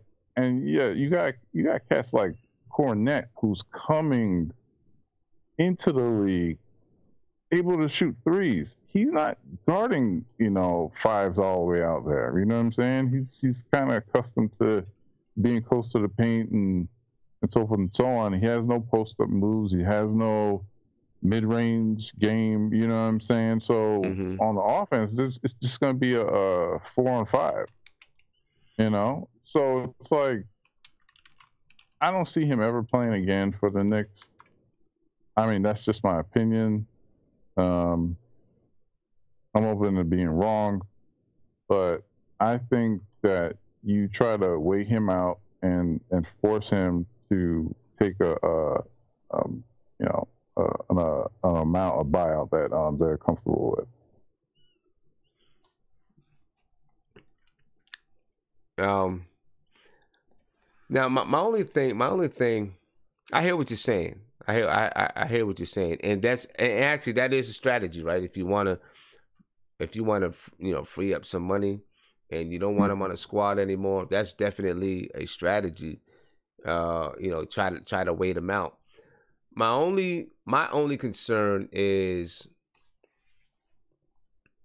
how will other players around the league then react to how they're gonna see him as being treated unfairly, I think. And so how do other players react to your management if you freeze them out? Look, we traded Carmelo. Compare Carmelo to Joakim. I mean, you can't do half measures. We have to get rid of, because my thing is like this. If this is about the future and us Knicks fans, we're like, okay, this is a clean slate and everything like that. And we're talking about culture. You know, that was the whole, Steve Mills and them were talking about, you know what I'm saying? You're going to have to clear your house. I mean, we all know it's a business, you know what I'm saying? It's trades, all the time. But I mean, look, are people mad at Boston for what they did to Isaiah Thomas? I'm sure they are, but you know what? They're gonna get over it. It's just business, you know what I'm saying? It's a dirty game, and I don't think the Knicks, well, if they do buy out or do what I'm suggesting with Noah, it's far less than what Boston did to Isaiah Thomas. You know what I'm saying? So I don't know. Okay. That's how I look at it. I mean, it's definitely a strategy. I mean, the thing about with Isaiah Thomas, I mean, they traded him for a better player. Yeah. You know what I'm saying? But he gave his. He did. You know what I'm saying? He did. Yeah. He did. He gave his all. But they still. But he still was traded to a championship team. And he still was getting all of his money. Yeah, but he could have made a lot more. He was basically damaged goods by the time he got to Cleveland. Yeah, because he had that bad hip. Right. You know what I'm saying? Yeah. But I don't want to get off the subject because we got a lot of people wanting to. But I mean, you're right though. It's a tough business. Yeah, I feel you. I feel you on that one. I hear you, but I don't know. I think that especially with a new coach, maybe there's something. I'm not saying that he's going to get 30 minutes a game. But maybe he can give you something. Maybe he can give you something. I was hoping actually that he was going to come out strong. You know what I'm saying? Because I always loved him as a player. Yeah. But I came to that realization last year. He was getting no playing time. When he did get playing time, I really didn't see much. I felt like the game had passed him. You know what I'm saying? It's like Dwight Howard. Like Dwight Howard is still, he still has a little something left, but he still has a lot more. I'm saying barely though. Skill sets that Noah doesn't have. Yeah. You know what I'm saying? Like he could rebound, he could block shots. You know what I mean? He'll be in the paint and he'll dunk. Noah doesn't have that anymore. Or if he does, it's minimal. You know what I'm saying? I mean, he never was going to be the kind of guy that was going to get in the paint, dunk on you. Noah's always basically been a rebounder and really a facilitator. Facilitating from that high post spot. That's kind of how they used him. Yeah, and he was great for the triangle, but we're not. We're most likely not going to run triangle. Oh, we're definitely not going to be running that triangle. Any coach is going to stay as far away from even saying the word triangle. Yeah, man, they're going to get anything close to that, man. Right. Hey, CP, man, I thank you for the call. I know I got some other people trying to call in. I thank you for the call, man. I appreciate it. No doubt, brother. All right, bro. Have a good one. No club tonight? I just came from downtown, man. It was nice. Yeah. All right. That's what's up, man. All right. Later, man. Later. All right. So we on to the next guy, Frank Ntilikina. I think I know the answer for Frank, right? If you're talking keep him or dump him, I'm sure there's going to be a couple of people that say dump him or trade him. You know what I'm saying. I'm saying keep him all the way. 100% you keep Frank. Ain't no dumping or trading Frank in my book. You know what I'm saying? Frank is going to be, there is a possibility that Frank is younger than our draft pick coming in this year. Still. You know what I mean?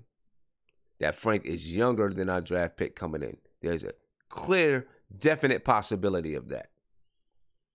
So you got to keep Frank. 100%. You got to keep him. You know what I mean? You got to keep Frank. Especially with things that we began to see. See, I knew somebody was going to come in. Lily Phillips. of course, was going to come in and package on draft night. Whatever. I haven't seen Lily Phillips say anything all night. As soon as we talk about Frank, he wanted to put his little 2 cents in. He ain't say nothing all night. Now you got a little 2 cents to add into the conversation. Whatever, man. We keeping Frank. That's 100%. We keeping Frank 100. It's all to it. You know what I'm saying? It's all to it. We keeping Frank. Frank, we've seen a few special things for Frank this year, right? Some of the things that we've seen him do, it was like, wow, because you didn't know he had the court awareness to do those things, but he did it. So it looked really, really good. I think that Frank is, Frank has it. I really do. I think that Frank has it. I think he has it, and I think Frank is going to be an exceptional point guard in the NBA. You know what I mean? And we just got to give him time. We just got to be patient. We started to see it a little bit at the end of the season, and yes, he wasn't always playing against the best competition at the end of the season, but some nights he was. And I think that over the off season, as he builds, gains more muscle. You know what I mean? He gains more muscle. He plays a little bit of pickup ball. He's going to come back, and I think he's going to be really good. It's going to be real good. All right, Kyle O'Quinn. Let's talk about O'Quinn. Lily, I didn't see you all night, man. I seen you say you've been on. You might have been on all night, but I didn't see you post all night. Maybe you have. I don't know. But I figured you was going to be the first one to say something about Frank. O'Quinn. I would like to keep O'Quinn around. I know, some people are going to say, "Oh, Sim, you want to trade him at the deadline." The only reason why I wanted to trade him at the deadline is because only reason I wanted to trade him at the deadline is because I figured he might opt out. You know what I'm saying? I thought he was going to opt out, and maybe we wouldn't have a chance to sign him back. So that was the reason why I wanted to trade him at the deadline, so that we didn't lose him for nothing. But I prefer to keep him around if it's possible. If there's a way that we can keep him around, I'd like to keep him around. You know what I mean? If we can, but KO's gonna want a long-term contract. The money he's gonna get some money on the market. It's not gonna be crazy off the charts, but he's gonna get some money at the market. On the market. I think you keep Kyle O'Quinn if you can keep him. I think you keep him. He brings the kind of grit that you want. He can rebound the ball. He can shoot from outside. I like to see him develop that 3-point shot. He's shot it a little bit a couple times this year. I'd like to see him work on it a little bit more, develop that 3-point shot. He can pass. He can pass like a mug, man. The dude could pass. So I think you keep Kyle O'Quinn around if you can. Nicholas Gay, I got you on the line. Can you turn the TV down in the back? If you can. Yeah, but I got you. You're on the line, bro. What's popping? Ain't nothing much. Shout out to the chat. Shout out to everybody. Well, which question you dealing with? So we're talking about Kyle O'Quinn right now. We're down to our last four. Keep him or dump him. We're talking about Kyle O'Quinn. If it's possible to keep him, I think you keep him. True. I think he's a good piece. He's a gritty player. He can rebound the ball. He can pass the ball. He can shoot the mid-range jump shot. Hopefully, he can expand that jump shot out to 3. He's a guy. He kind of keeps it light at times when it's needed, but I think he's also the kind of guy that'll say what he means too. I like Kyle O'Quinn. I think you keep him, but if he's asking for too much money, you just dump it. The problem is with Kyle O'Quinn, he's attached to Joakim Noah in some type of way because you still like overstacked at a position. If you do end up drafting somebody, at the same position, does Kyle Quinn eat up his minutes, just like how Frank minutes got eat up? You gotta ask questions like that. Like, suppose the next coach wants to play O'Quinn, wants to play Noah, and we got a new draft pick that's playing that same position, whether it's the second round or whatever. And then does that eat up Cornette's minutes? Right. We gotta. They're all attached. I don't think any of them separate. Okay. So you got to deal. If you deal with one, you got to deal with the other one. Okay. Now, of course, I say keep Frank because you just touched on that, and that's not even a question. Yeah. You keep Frank. Obviously, you keep Frank. And I mean, do we even have to go into KP? You keep KP. I'm sure there's some people out there that would say to trade KP. You know what? I thought it was back in the day when Stephen A. Smith was going crazy about the trade KP thing. I thought it was kind of far-fetched because let's say we got that Boston type trade that they got from the Nets where it's like 3 number 1 picks 3 years in a row. You take a deal like that. You know what I'm saying? You don't just you got to listen to the offers that you get. And of course. You got to listen. You got to listen. That's your job. If you're not listening, then you're not doing your job as a GM. You got to listen. Because remember too, one of the things that Phil had proposed, at least the reports came out, was trade KP, get Donovan Mitchell and Frank. That would have been crazy for us. Imagine if we had both of them. That would be a crazy backcourt. That would be. I guess the question is KP the transformational player, a transformational player? Because that question ain't answered yet. It's not. It's not. Is KP that truly that superstar? That's always going to be, not always, at least coming into next year, because I don't think he fully proved that this year. Yes, he made the All-Star team, but I don't think he proved that he could be a superstar. He didn't prove that this year. And it took Anthony Davis a long time to show to be as consistent as he has been, and he's been even more injury prone than KP. I mean, it's hard for big men to lead their team. DeMarcus Cousins was good for years. He still never lead his team to the playoffs. Anthony Davis, he's got to average like 40 a night sometimes just to win games. Right. So for your big man to be the one to lead you to the promised land, it's not like back in the day with the 90s, hell, the early 2000s. The big man doesn't lead anyone. You got to have, a point guard, which we got something like that with Frank. You got to have wings. I think wings are your stars in this league, where they lead you to the promised land. It's not the same like back in the day. Right. The question's in the air about KP, man. I mean, some people, if it's me, I keep him simply because he's on a hell of a contract right now for the production that you get from him.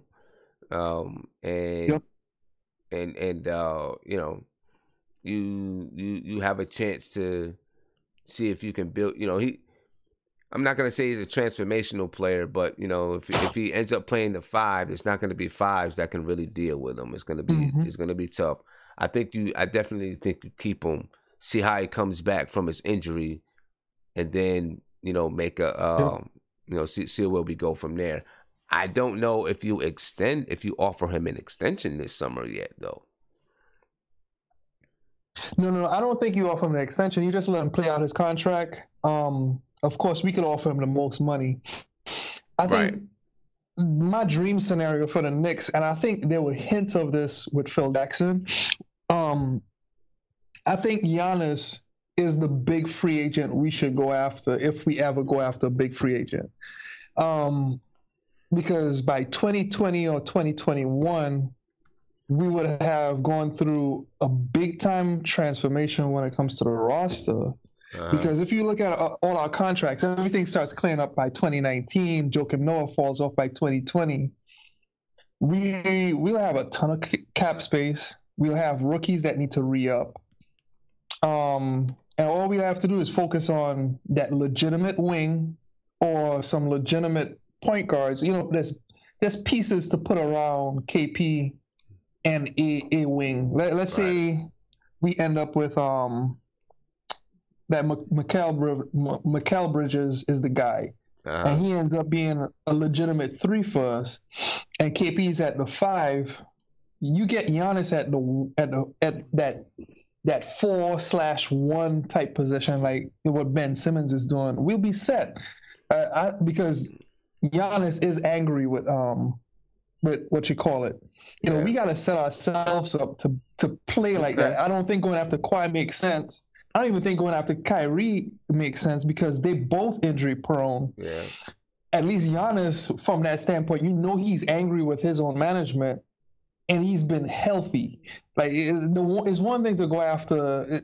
Giannis could literally be like LeBron to us. You see what I'm saying? Like can't win with his own team. He leaves his team, goes somewhere else, and wins a championship. Okay. No, he is Giannis. 2021, that's the summer that he's a free agent. He makes $27 million that year. I don't know if Giannis wants to leave Milwaukee, though, honestly. I know I was watching a documentary on him, and of course he's got to say that now. You know what I mean? He's got to say that now. But I'm not sure if he wants to leave Milwaukee and go to a big market. He doesn't seem, I don't know if he's that kind of guy. I think he likes being in a smaller market. If he does leave Milwaukee, I think he might go to a place where it's still a small market.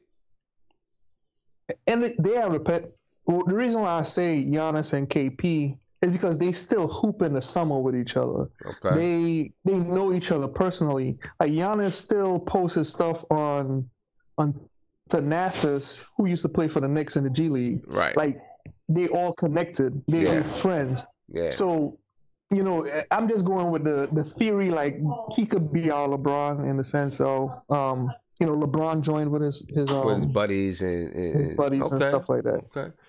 Hey, I appreciate it. Hey, Nicholas, man, I appreciate the call. I appreciate the insight.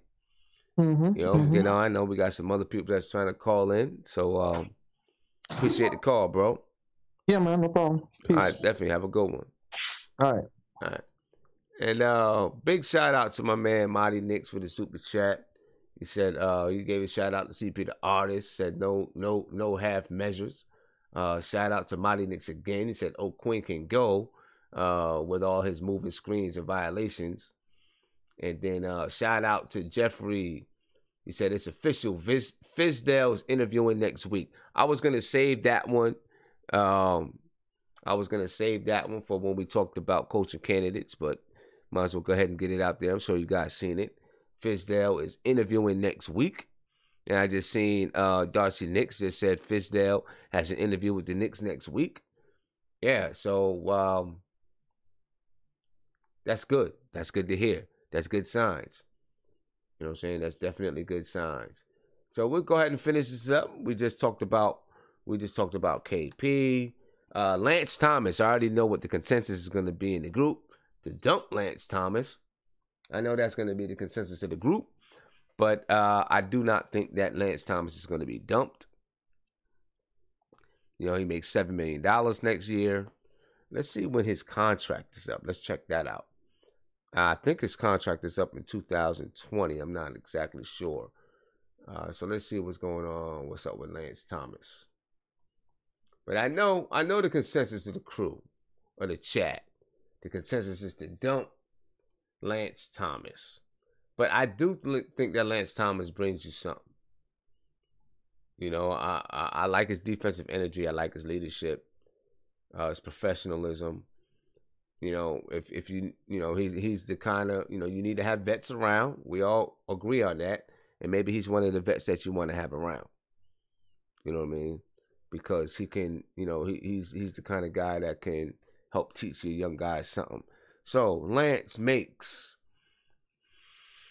$7.1 million next year and then $7.5 million the year after that. You know, the contract isn't too bad. Now, he doesn't give you too much production on the offensive side of the ball, but he does give you something on the defensive side of the ball.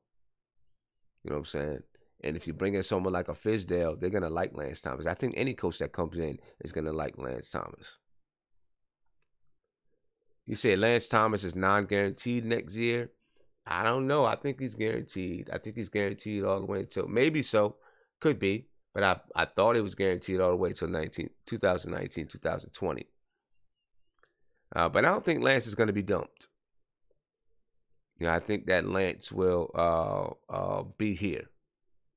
You know what I mean? I think that Lance will be here. Could I see him get traded? Maybe that's a possibility. You know, for someone who needs a defensive type 3-man that can, you know, create some problems for some 3-man, for some small forwards around the league. You know, he plays Giannis tough. He plays LeBron tough. He's not going to stop those guys, of course, but you want a guy that can play him tough. You know, I don't know. I think that Lance is a guy that you can keep around till that 2019, 2020, and then you see what happens after that. You know, you see what happens from there. Then after Lance is Troy Williams. Troy Williams. And I think he's definitely a keeper. You know, in the long run, I think he's going to be a great 3-and-D guy that can come off the bench. I think you definitely keep Troy Williams. Hopefully his jaw, everything is good. He comes back healthy. You know, but I think you keep Troy Williams. You know, he's a cheap asset right now. Troy Williams. Let's see what Troy Williams is making. Troy Williams right now. Troy Williams is making $370,000. That's what he made for this year, for the remainder of this year, $370,000. And I'm sure the Knicks will. I don't know if they've done anything to make him, you know, a non-guaranteed contract for next year or anything like that. But I'm sure they're going to have Troy Williams stick around. You know, exactly, Ismail. We need his hustle. We need his athleticism. You know, we need all those things from Troy Williams. He brings them, and we have him. He brings them, and we need him. So I think we keep Troy Williams around. All right. Next, let's talk about our coaching candidates. As we heard, Fizdale has an interview for next week. I also read that the Knicks may have some interest in Jay Wright. Now, even if they do have interest in Jay Wright, I do not believe that Jay Wright is going to leave Villanova. I think that he wants to build Villanova to be, what did I read? I read that he said when he went to Villanova that he wants to build Villanova to be like Duke, the Duke of the Northeast. And so I don't think he leaves. I think the interest is there, maybe at some point in his career, maybe down the line, but I don't think it's there right now. You know, I don't think it's there now. So I'm gonna pull this up here. Just check that out. Let's just check this out. This is from CBS. The Knicks are reportedly interested in Villanova's Jay Wright, but that seems like an unlikely partnership. And I agree. I think it's an unlikely partnership. I just don't see Jay Wright leaving Villanova right now. But it says the New York Knicks intend to talk to Jay Wright about possibly leaving Villanova to fill their coaching vacancy, according to a Thursday morning report from the New York Daily News. Yeah, conversation can't hurt, right? And you talk to him, see where his mind is at, see what he's thinking about. But I don't think it's truly a possibility. And then, of course, the consensus for a lot of New York fans is Mark Jackson. right? If you heard, Stephen A. Smith go on one of his rants about Mark Jackson, and Stephen A. Smith, he's always going on a rant. Always going on a rant. Mighty Knicks, big shout out. You said Dolan won't hire Fizdale. He's a Pat Riley disciple. # Becky. That's something to think about, but I think Dolan is taking enough heat over the New York Knicks, and he's going to leave it in the hands of Scott Perry and Steve Mills. So I don't think there's going to be an issue there. If they want to hire, that man, I think they're going to hire him. But of course, like I said, Mark Jackson, he's the guy that everyone wants. So I just want you to take a listen at something that Stephen A. Smith says about Mark Jackson. And maybe some of you guys may have already heard what Stephen A. Smith had to say. So I'm going to show you this video real quick. And I don't know, ESPN might try to get me for copyright infringement or something like that. But it is what it is. Let you guys check out this video. And I want to get your take on what he's saying about Mark Jackson. All right. So tell me what you think about this. Expected Jeff Hornacek to be fired within 12 hours of the season ending. That happened. And now by next week, I expect the New York Knicks to name Mark Jackson as the new head coach for the franchise. I'm not talking about insider information. I'm talking about preference. I'm talking about the decision that needs to be made for the best interest of this New York Knicks franchise. And one of the reasons that I've said this, and I'll say this religiously, and I'll keep on saying it until the cows come home, the New York Knicks job is not just about coaching. It's about James Dolan. It's about Cablevision. It's about Madison Square Garden and the conglomerate that it is, and how the business interest at hand puts its heavy hand down upon the basketball and the hockey franchise. We understand all of that it entails. At the end of the day, you can't just bring in somebody even if they just know how to coach. Jeff Hornacek is not a bad coach. He's not a bad person. He just needs to be in another city, because he couldn't do anything to galvanize folks and gravitate folks towards the New York Knicks franchise, because the New York Knicks franchise has just stripped you of any faith or any hope whatsoever. I believe in Steve Mills. I believe in Scott Perry. I believe that they could do the job so long as they're allowed to do it in the dark, that they're not front and center, that they can't be the individuals that have to be the spokespeople for the franchise. James Dolan certainly can't do it, because nobody wants to hear a word from him. They want him to cut the check and then go about his business and play his guitar. That's what they want from James Dolan. They don't want to hear anything from James Dolan. Since he's been patrolling the franchise regular season wide, record wise, is the worst. Everybody knows this. And so when we take that into consideration, what do you need? Take into account last year.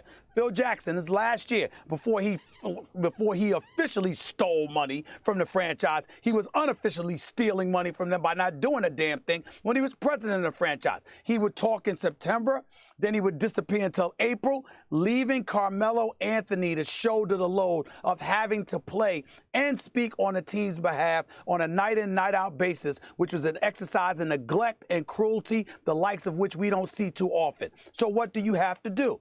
That coach has to be the spokesperson. It can't be a player. It can't be Spike Lee. It can't be a Steve Mills or a Scott Perry. It has to be the coach, and it has to be somebody that when he opens his mouth and speaks, New Yorkers and New York Knicks fans everywhere will love what they're hearing, will love what they're seeing, because they have faith that what this person is saying is the truth, because they trust them. Mark Jackson, Queens, New York, O'Connell Park, St. John's University under Luke Hornacek, Rookie of the Year under Rick Pitino for the New York Knicks. This man is all about New York, okay?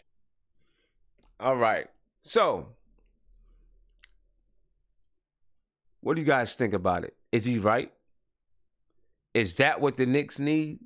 Do the Knicks need a spokesman? Right? And if they do, is Mark Jackson that spokesman? Okay, Mark Jackson is New York born and bred. Played on the playgrounds of New York City. Played for St. John's, like Stephen A. said, under Coach Louis Hornacek. Rookie of the Year for the New York Knicks. He came back to the New York Knicks later on in his career. Is he what the Knicks need? Scott Perry and Steve Mills play the background, do their job, while somebody like Mark Jackson is the spokesperson. Will Mark Jackson be a proper spokesperson, or would he, if he was the New York Knicks coach? Would he be a proper spokesperson? I mean, he works in media, so he should know how to handle the media. You know, he brings up some valid points.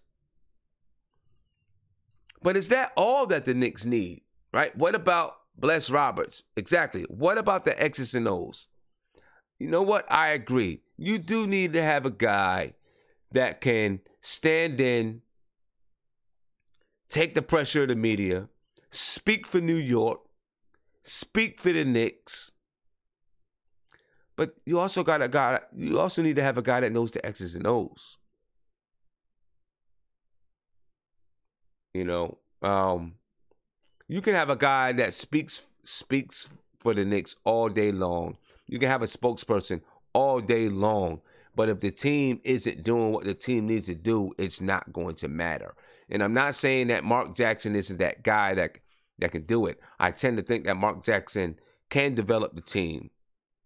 I think that he can whip these guys into shape. Long term, I don't know if he's the guy. Long term. I don't know if he has the X's and O's to do it long term. That's the reason why I support Fizdale. Because I think that Fizdale brings that same grittiness. He may not be able to speak on New York as far as being a New Yorker. He may not have that experience. But I do think he brings the same kind of grit, the discipline, defensive minded, and he has the X's and O's to go with him, and the professionalism. You know, so I do think that that's why I think Fizdale is the guy. But I think Stephen A. has some very valid points. You know, we do want Steve Mills and Scott Perry to be in the background and do their job. I think they're very competent and they can do the job. And maybe they do not need to be the spokesman and the general manager and the president. Maybe they do need to have someone that is the spokesman while they're doing their job. It's that guy, Mark Jackson. Is Mark Jackson the one that is the spokesman, though? That's the thing. I don't know. And again, that was from First Take, ESPN's First Take. That was from ESPN's First Take. I say it again. That's from ESPN's First Take. That was, hopefully I don't get flagged. ESPN don't want to, try to get me for copyright infringement or something. But, I think it was, we talked about it. We broke it down. We analyzed what Stephen A. Smith said. So that's fair use. ESPN. Other candidates. Who else are candidates for the New York Knicks? We got some candidates out there. Of course, Mark Jackson. We just talked about Mark Jackson. Jeff Van Gundy. I know Jeff Van Gundy is definitely he's going to be a New York favorite, right? Hails from Rochester, New York. Not exactly New York City, but it's still, it's still New York State. And, some of that coaching from New York City spreads upstate. I know. And, of course, he was the last coach that really coached the Knicks to prominence. So he's going to be a favorite. I just don't know that Jeff Van Gundy, I don't know if Jeff Van Gundy is playing today's game. Maybe he is. I don't know. If he's a good coach can adapt to it, I guess. But I don't know if Jeff Van Gundy is playing today's game. Or can he adapt? I mean, he's used to having centers like Patrick Ewing, Yao Ming. Can he play today's game? He is coaching, assistant coaching the USA basketball, so I don't know. I'm not sure about Jeff Van Gundy. And then does Jeff Van Gundy even want to coach? He's been coaching for a while. It's not that easy to just jump back into it and then and be able to understand the needs of today's players. There's a big difference from today's players than players from 11 years ago. So I don't know about Jeff Van Gundy. Jerry Stackhouse. I think you at least give Jerry Stackhouse an interview. I think that Jerry Stackhouse has proved himself as an assistant coach. He's proved himself in the G League. I think you at least give him an interview and hear what he has to say. From what I understand, the Knicks may be reaching out to Jerry Stackhouse. I think I read that the Knicks are reaching out to Jerry Stackhouse. So, I'm not opposed to finding out a little bit more about Jerry Stackhouse. You never know. You just never know. David Fizdale. This is the guy that I like. As I said before, I like the air of professionalism that he brings. I think he brings the defensive grit. I think that he knows the X's and O's. He knows how to communicate with players. I think he understands today's game. He's come from a good lineage of basketball as far as coaching lineage is concerned. I think he'd be a really, really good fit. Really good fit. I think he'd, just the way that I see Scott Perry handle himself, I think Fizdale handles himself the same way. I think they would be like-minded individuals with a similar philosophy to the basketball game. And that goes a long way. From what Scott Perry and Steve Mills were describing in their interview when they addressed the press, they want a guy that can be professional, that can communicate. They want a guy that's going to work within a team confined, work within the confines of a team to build the program and build the team, and build the organization and develop that culture. And I think he's the kind of guy that can do it. And he's an intense guy too, man. I like David Fizdale. I think there's going to be a lot of competition for Fizdale. So I'm glad that they're jumping right in and getting an interview next week. But I think he'd be interested in this Knicks job. You got David Blatt.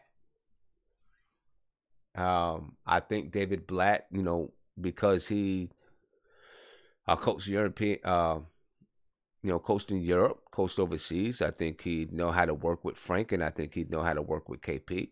And overseas they've been playing the style of game that we have moved to. They've been playing overseas for a while.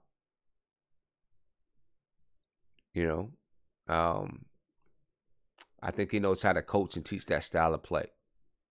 And he's a defensive guy too. I think he got a raw deal in Cleveland. A very raw deal. But I still think Fizdale's the guy, but I wouldn't be upset with David Blatt. You got Monty Williams. Monty Williams, he's been a good coach in the league. I like the fact that he's currently the vice president of basketball operations with the San Antonio Spurs. Anybody working within that organization, coming from that organization, I have some confidence with them. He's a professional guy, hard-nosed defensive guy. He may be the kind of guy that can, get these guys into shape. I gotta stop saying whip these guys into the shape. I don't like the way it sounds.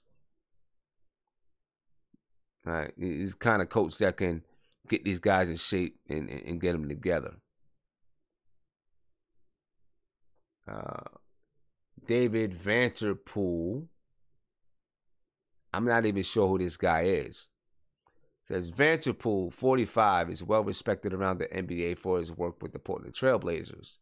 He's credited for playing a role in the development of Damian Lillard and CJ McCollum. I remember him now. I remember seeing something about him, reading something about him. Under Mills and Perry, player development will be crucial for the Knicks, who help to build a young core around Kristaps Porzingis to attract free agents in future off seasons. A coach who has experience developing players such as Vanterpool will be attractive to the Knicks decision makers. That's an interesting take. That's definitely an interesting take. A guy that can develop players.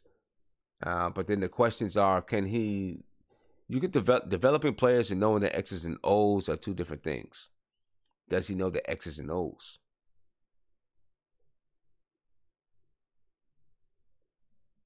And then, you got Tori Messina and Ami Aduka. Most NBA teams want to poach talent from the San Antonio Spurs. So it would be no surprise if the Knicks showed interest in Messina or Aduka. Two members of Greg Popovich's coaching staff. And anyone that's coaching with the San Antonio Spurs or within that organization, you want to try to bring them into your organization, But then, of course, there's some people that aren't on this list, right? We talked about Becky Hammond before. Jay Wright. People brought up Jay Wright, which, like I said, I'm not sure if Jay Wright is ready to leave Villanova. I don't think he's ready to leave Villanova. There could be plenty of guys on the list. I actually read somewhere along the line that Craig Robinson was actually someone that could be a potential candidate. Now, I don't know. I think Craig Robinson has experience coaching on the college level.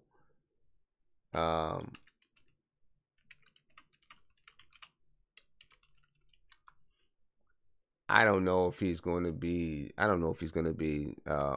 truly be a candidate,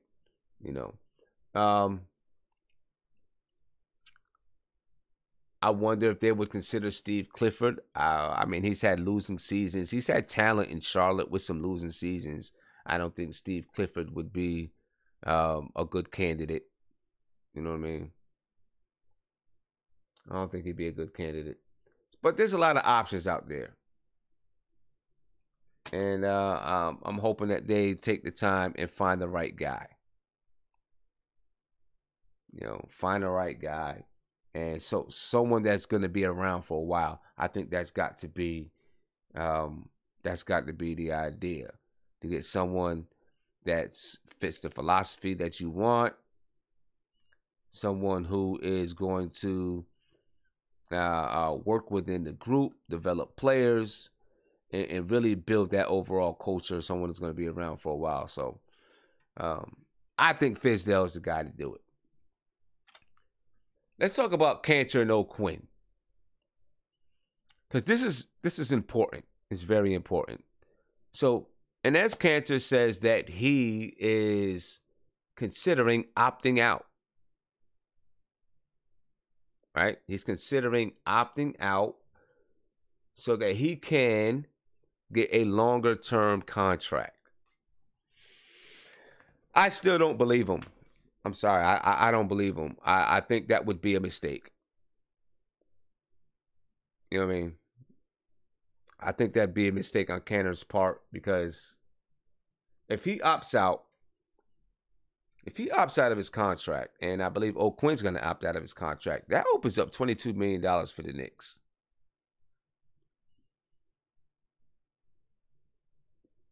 I think the Knicks are about $5 or $6 million over the salary cap, so that would give the Knicks about $16 million that they can spread in free agency. Now, if Cantor opts out, now maybe you do have the room to sign O'Quinn and let Cantor walk. I like Cantor, and obviously, I don't think he's going to get a long-term contract that's paying him $18 million a year. I'm not sure that's what he's looking for. I think he's looking for a longer-term contract that's, maybe $10 million a year for 5 years or something like that.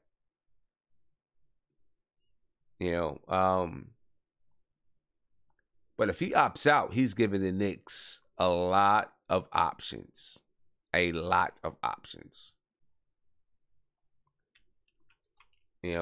I think he's bluffing. I think he's I don't know. I just don't think he's going to do it. And if he does, it's going to be a mistake. A big mistake if he opts out.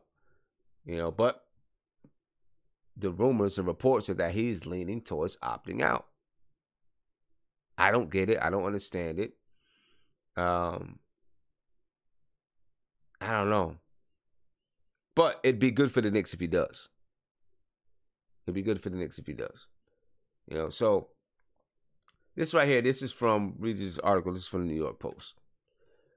And Enes Kanter wants a new contract, not a new home. Prior to his exit meeting with the Knicks management Thursday, the big man said he's leaning towards opting out of the 1 year remaining on his contract, worth $18.6 million, and hopes to return to New York on a long-term deal. This is Kanter speaking right now. He says, I was thinking about it today. After you play for New York, you really don't want to play anywhere else. I told you from day one, I want to be here. When I say I want to make New York my home, it's no lie. I want to stay here long-term. I don't just want to stay here 1 year and then make a decision later. But I'm not saying I'm in or out 100%. I'm just saying I want to stay here long term. Right? Obviously he didn't want to talk about it during the season, but now he's talking about it a little bit more.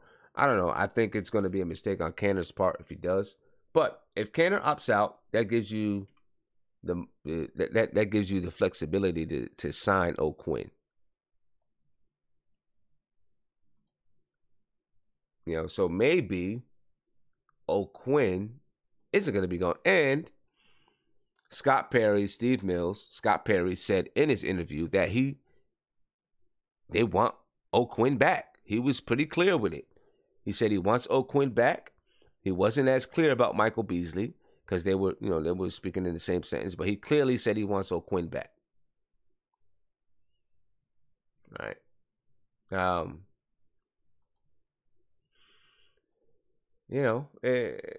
We'll see what happens there. Right? So, look at it a little deeper here. This is from the Daily News. And Enes Kanter leaning towards opting out of this Knicks contract. It was a surprising development to come out of Thursday's baggy day at the Knicks practice facility since Kanter owns an $18.6 million player option. With a small number of teams with cap space this summer and a miniature market for centers, the expectation was Kanter would take the big money next season and hit free agency when cap space opens up around the league in 2019. But Kanter, coming off a strong season, just hired power agent Mark Bartelstein and is inclined to opt out. So, I guess we'll find out what happens from there. We'll see what happens from there. Is Mark Bartelstein, is he powerful enough to really get Kanter a longer-term contract? I don't know. I don't know if he is. I mean, he can get him a longer-term contract, but not with the Knicks. I think maybe he can find something that's $7 to $10 million a year for 5 years. He might be able to find that. But he's definitely taking a chance. He's definitely taking a big chance. But it could work out for the Knicks, because that could give the Knicks some serious cap space in 2000 this summer. I wouldn't spend it, because I don't think there's anything worth going out and getting this summer. Just maybe a couple little pieces here and there. I wouldn't spend it. You know, I wouldn't spend it. I would save as much. I would save it. So I'd be free for 2019. I just don't want to waste my money on anybody. I stay under the cap. Use it in 2019. Unless, I mean, if you give somebody a 1-year deal, I guess it could be okay. You know, if you give somebody a 1-year deal or a couple guys a 1-year deal, and then you have the option, a team option for the following year, you know, maybe something like that could be okay. So see what happens there. Marty Knicks, he said, Tim Hardaway Jr., shout out for the super chat. Tim Hardaway Jr. and Cancer, the highest paid bench players. Could be.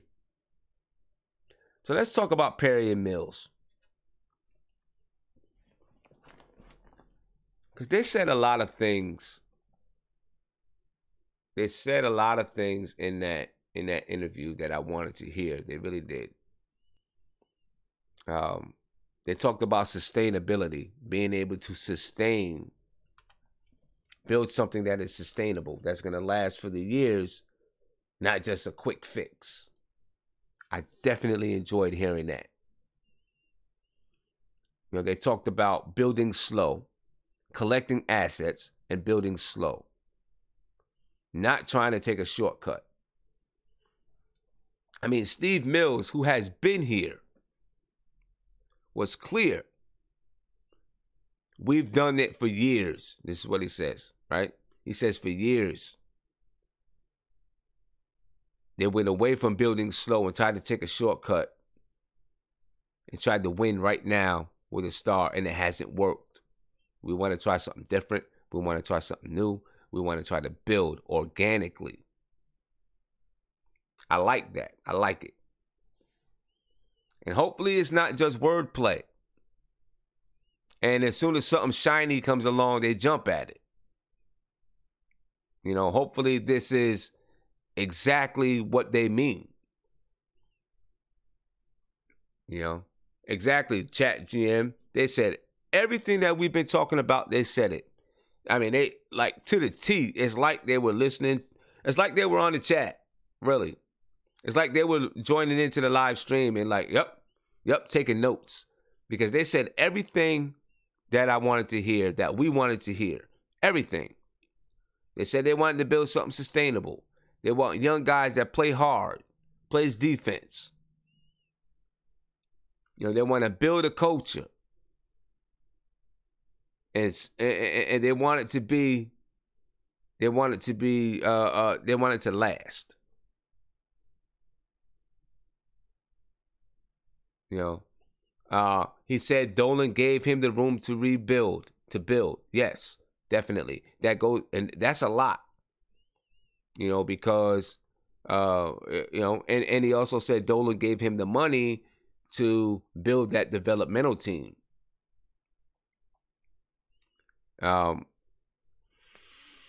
So if they really have this transformational developmental process and they're going to take the time to go slow,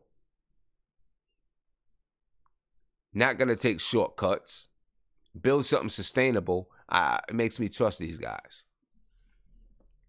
It makes me trust them. But this is the thing. We've got to be able to trust them, of course. But Phil Jackson said a lot of the same things when he first started too. And then he sold out. Traded for Derrick Rose. You know.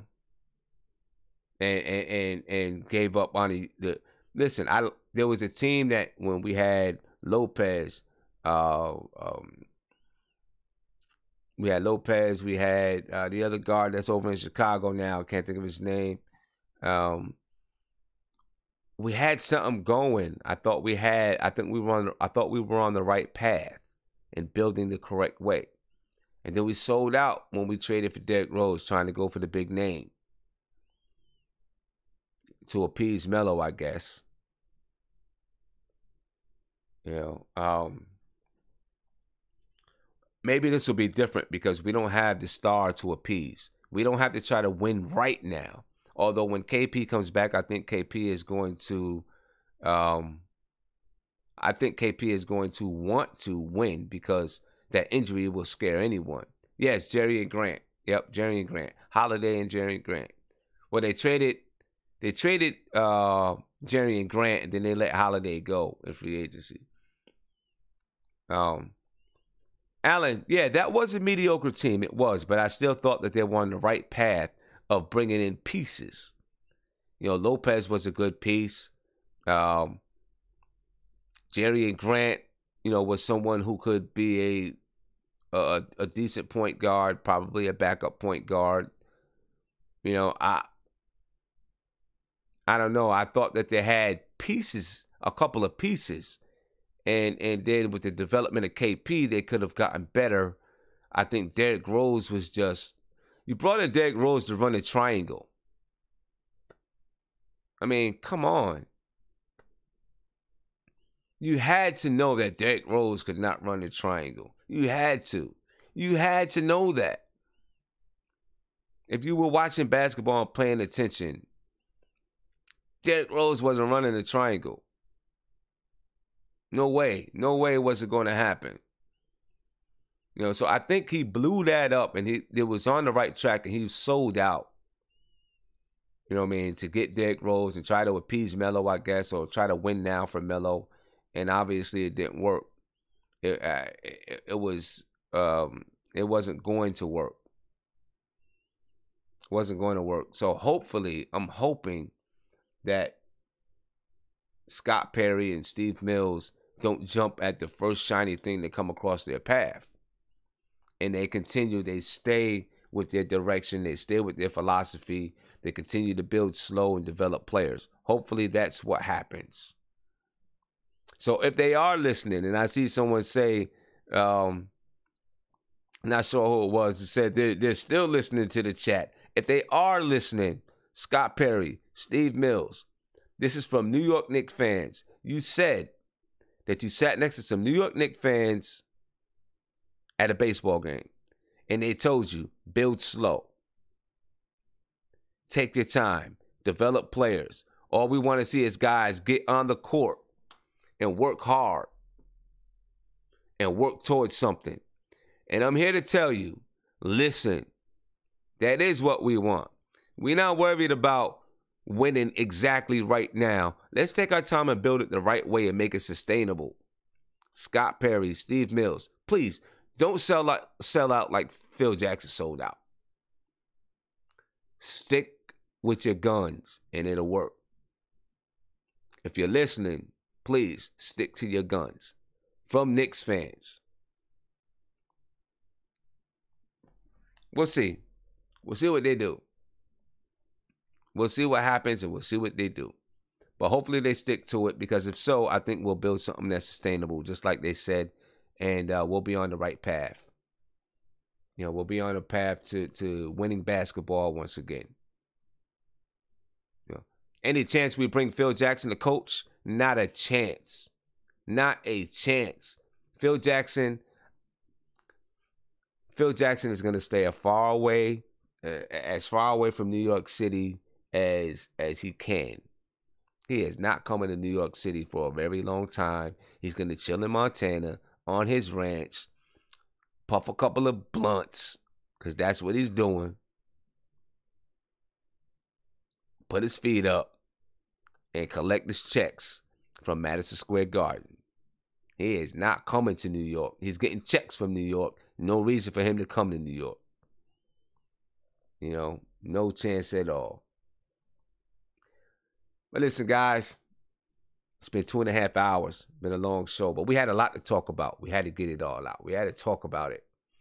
We had to let it go. It's 2.5 hours. We still got 186 people on. Thank you. I appreciate you guys hanging in there with me, and it's going to be like this all summer. We're going to be on, talk about the New York Knicks all summer long. So, I'm about to head off. All right, but before I head off, let's talk about these playoffs real quick. We are following the OKC Thunder, and they have a matchup versus the Utah Jazz. And I'm telling you right now, that is going to be a tough matchup. Now the Thunder are home. Let's take a quick look at the standings. All right. So in the East, you got the Raptors, Celtics, 76ers, Cavs in that 4th seed, 1 through 4. Then you got the Pacers, Heat, Bucks, and the Wizards. Okay. Looking at this here, I got the Raptors taking out the Wizards. I think the Celtics are still going to beat the Bucks, but I think the Celtics go out the second round. 76ers and Heat, that's a close one. And then Cavaliers and Pacers, I got the Cavaliers taking that. All right. In the Western Conference, the Rockets, Warriors, Blazers, and Thunder. Thunder are in that 4th seed. You got the Jazz, Pelicans, Spurs, and Timberwolves. I got the Rockets taking out the Timberwolves. It'll be a gentleman's sweep. Warriors and Spurs. You know what? Let me tell you something.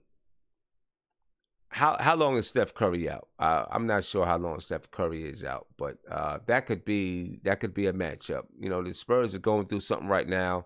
Is a Spurs team? You know, we haven't seen this much drama with a Spurs team since forever. But that could still be a tough matchup for the Warriors. Trailblazers and Pelicans. I don't know.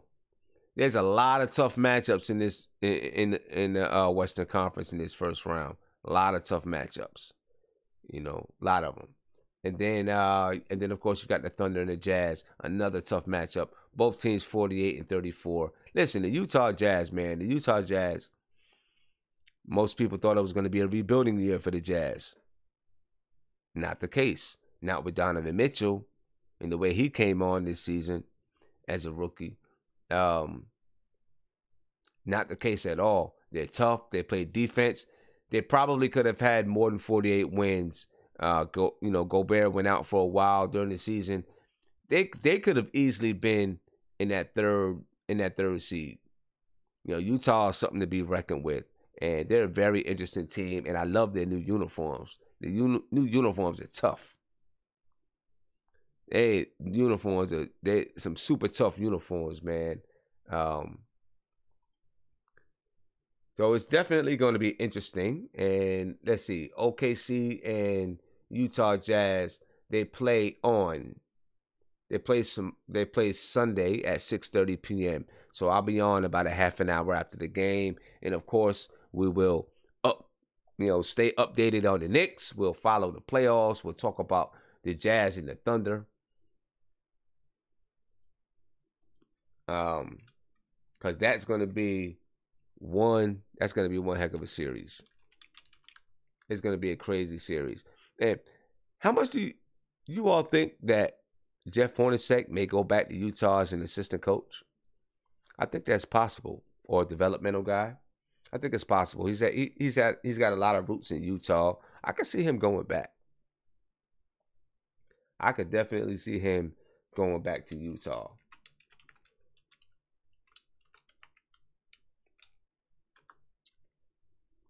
Yeah. So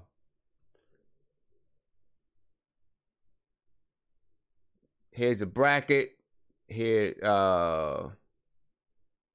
yep, this is the right one. So we got the brackets up here. We got the playoff brackets up, and yeah, there we go. Yeah, I'll probably play the bracket challenge. Maybe we'll do another but Knicks bracket challenge or something like that. Put it up on the website or something and see what happens. I don't know. But like I said, we are following OKC. Wow, if OKC gets past Utah next round, they gotta play the Rockets. That's tough. That's definitely a tough one. But Mighty Knicks, he said Ben Simmons will get exposed in the playoffs. We'll see. Philadelphia is riding a hot streak right now. 16 games in a row, man. They're riding a hot streak. They're tough. They're going to be a tough out for sure. Alwyn Duarte. Yes, I did see that. Scott Perry said he's going to draft the best talent available. And you know what? Before we go, let's get into that for a second. Let's get into that for 1 second. Is that the right move? Should we be drafting for the best talent available? or should we be looking to get a position player, a small forward or a big man if it's needed? I guess it's all about philosophy. I understand the philosophy of drafting the best talent because he wants to accrue assets and accrue talent. So I definitely understand that philosophy. And what he's trying to do there. I get it. You want to accrue the most talent possible. And then, like he said, then he'll start, once he's got the talent in, then he can begin to break off and say, we need this piece, we need that piece, we need, and talk about what we need. So, that's going to be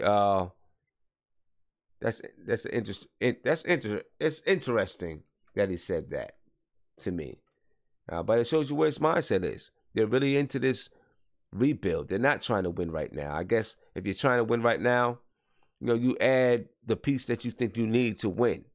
I still think we need a small forward, because Tim Hardaway, I want him to move back to that too, to that shooting guard spot.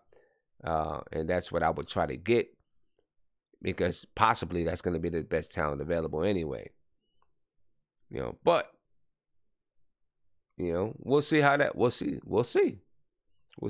And it makes it very, very interesting. Very interesting. So if we go after the best talent available, that's safe. Yep, I get that. You're probably right about that. Probably right. All right, guys. Well, I'm going to go ahead and get off. Before I extend this show a little bit longer, man, I'm going to get off. I can talk about this all night long, and you guys probably can too. But again, I'm going to be on the Oklahoma City Thunder play the Utah Jazz Sunday at 6:30. I'll be on about an hour, half an hour after the game, if not sooner. So, yeah, CP the Artist, thank you for the super chat. You say figuring out the ending to the Game of Thrones is easier to figure out the Knicks' future. You know what? On that note, you are 100% right. And on that note, man, I'm logging off. I will see you guys Sunday after the OKC Thunder game. And let's be easy. If anything happens, it pops off. I got a tournament tomorrow, but if anything happens, I may jump on just to talk about it, because you never know what could happen. You never know. So I want y'all to be easy. Have a nice weekend, safe, peaceful weekend, and I'll see y'all Sunday. Peace. If you enjoyed the stream, and it was a long stream tonight, but that's cool though. If you enjoyed the stream, subscribe below, ring the bell, get a notification anytime that I go live. We'll be back on Sunday night after the OKC Thunder and Utah Jazz game. So I'll talk to you then. Peace.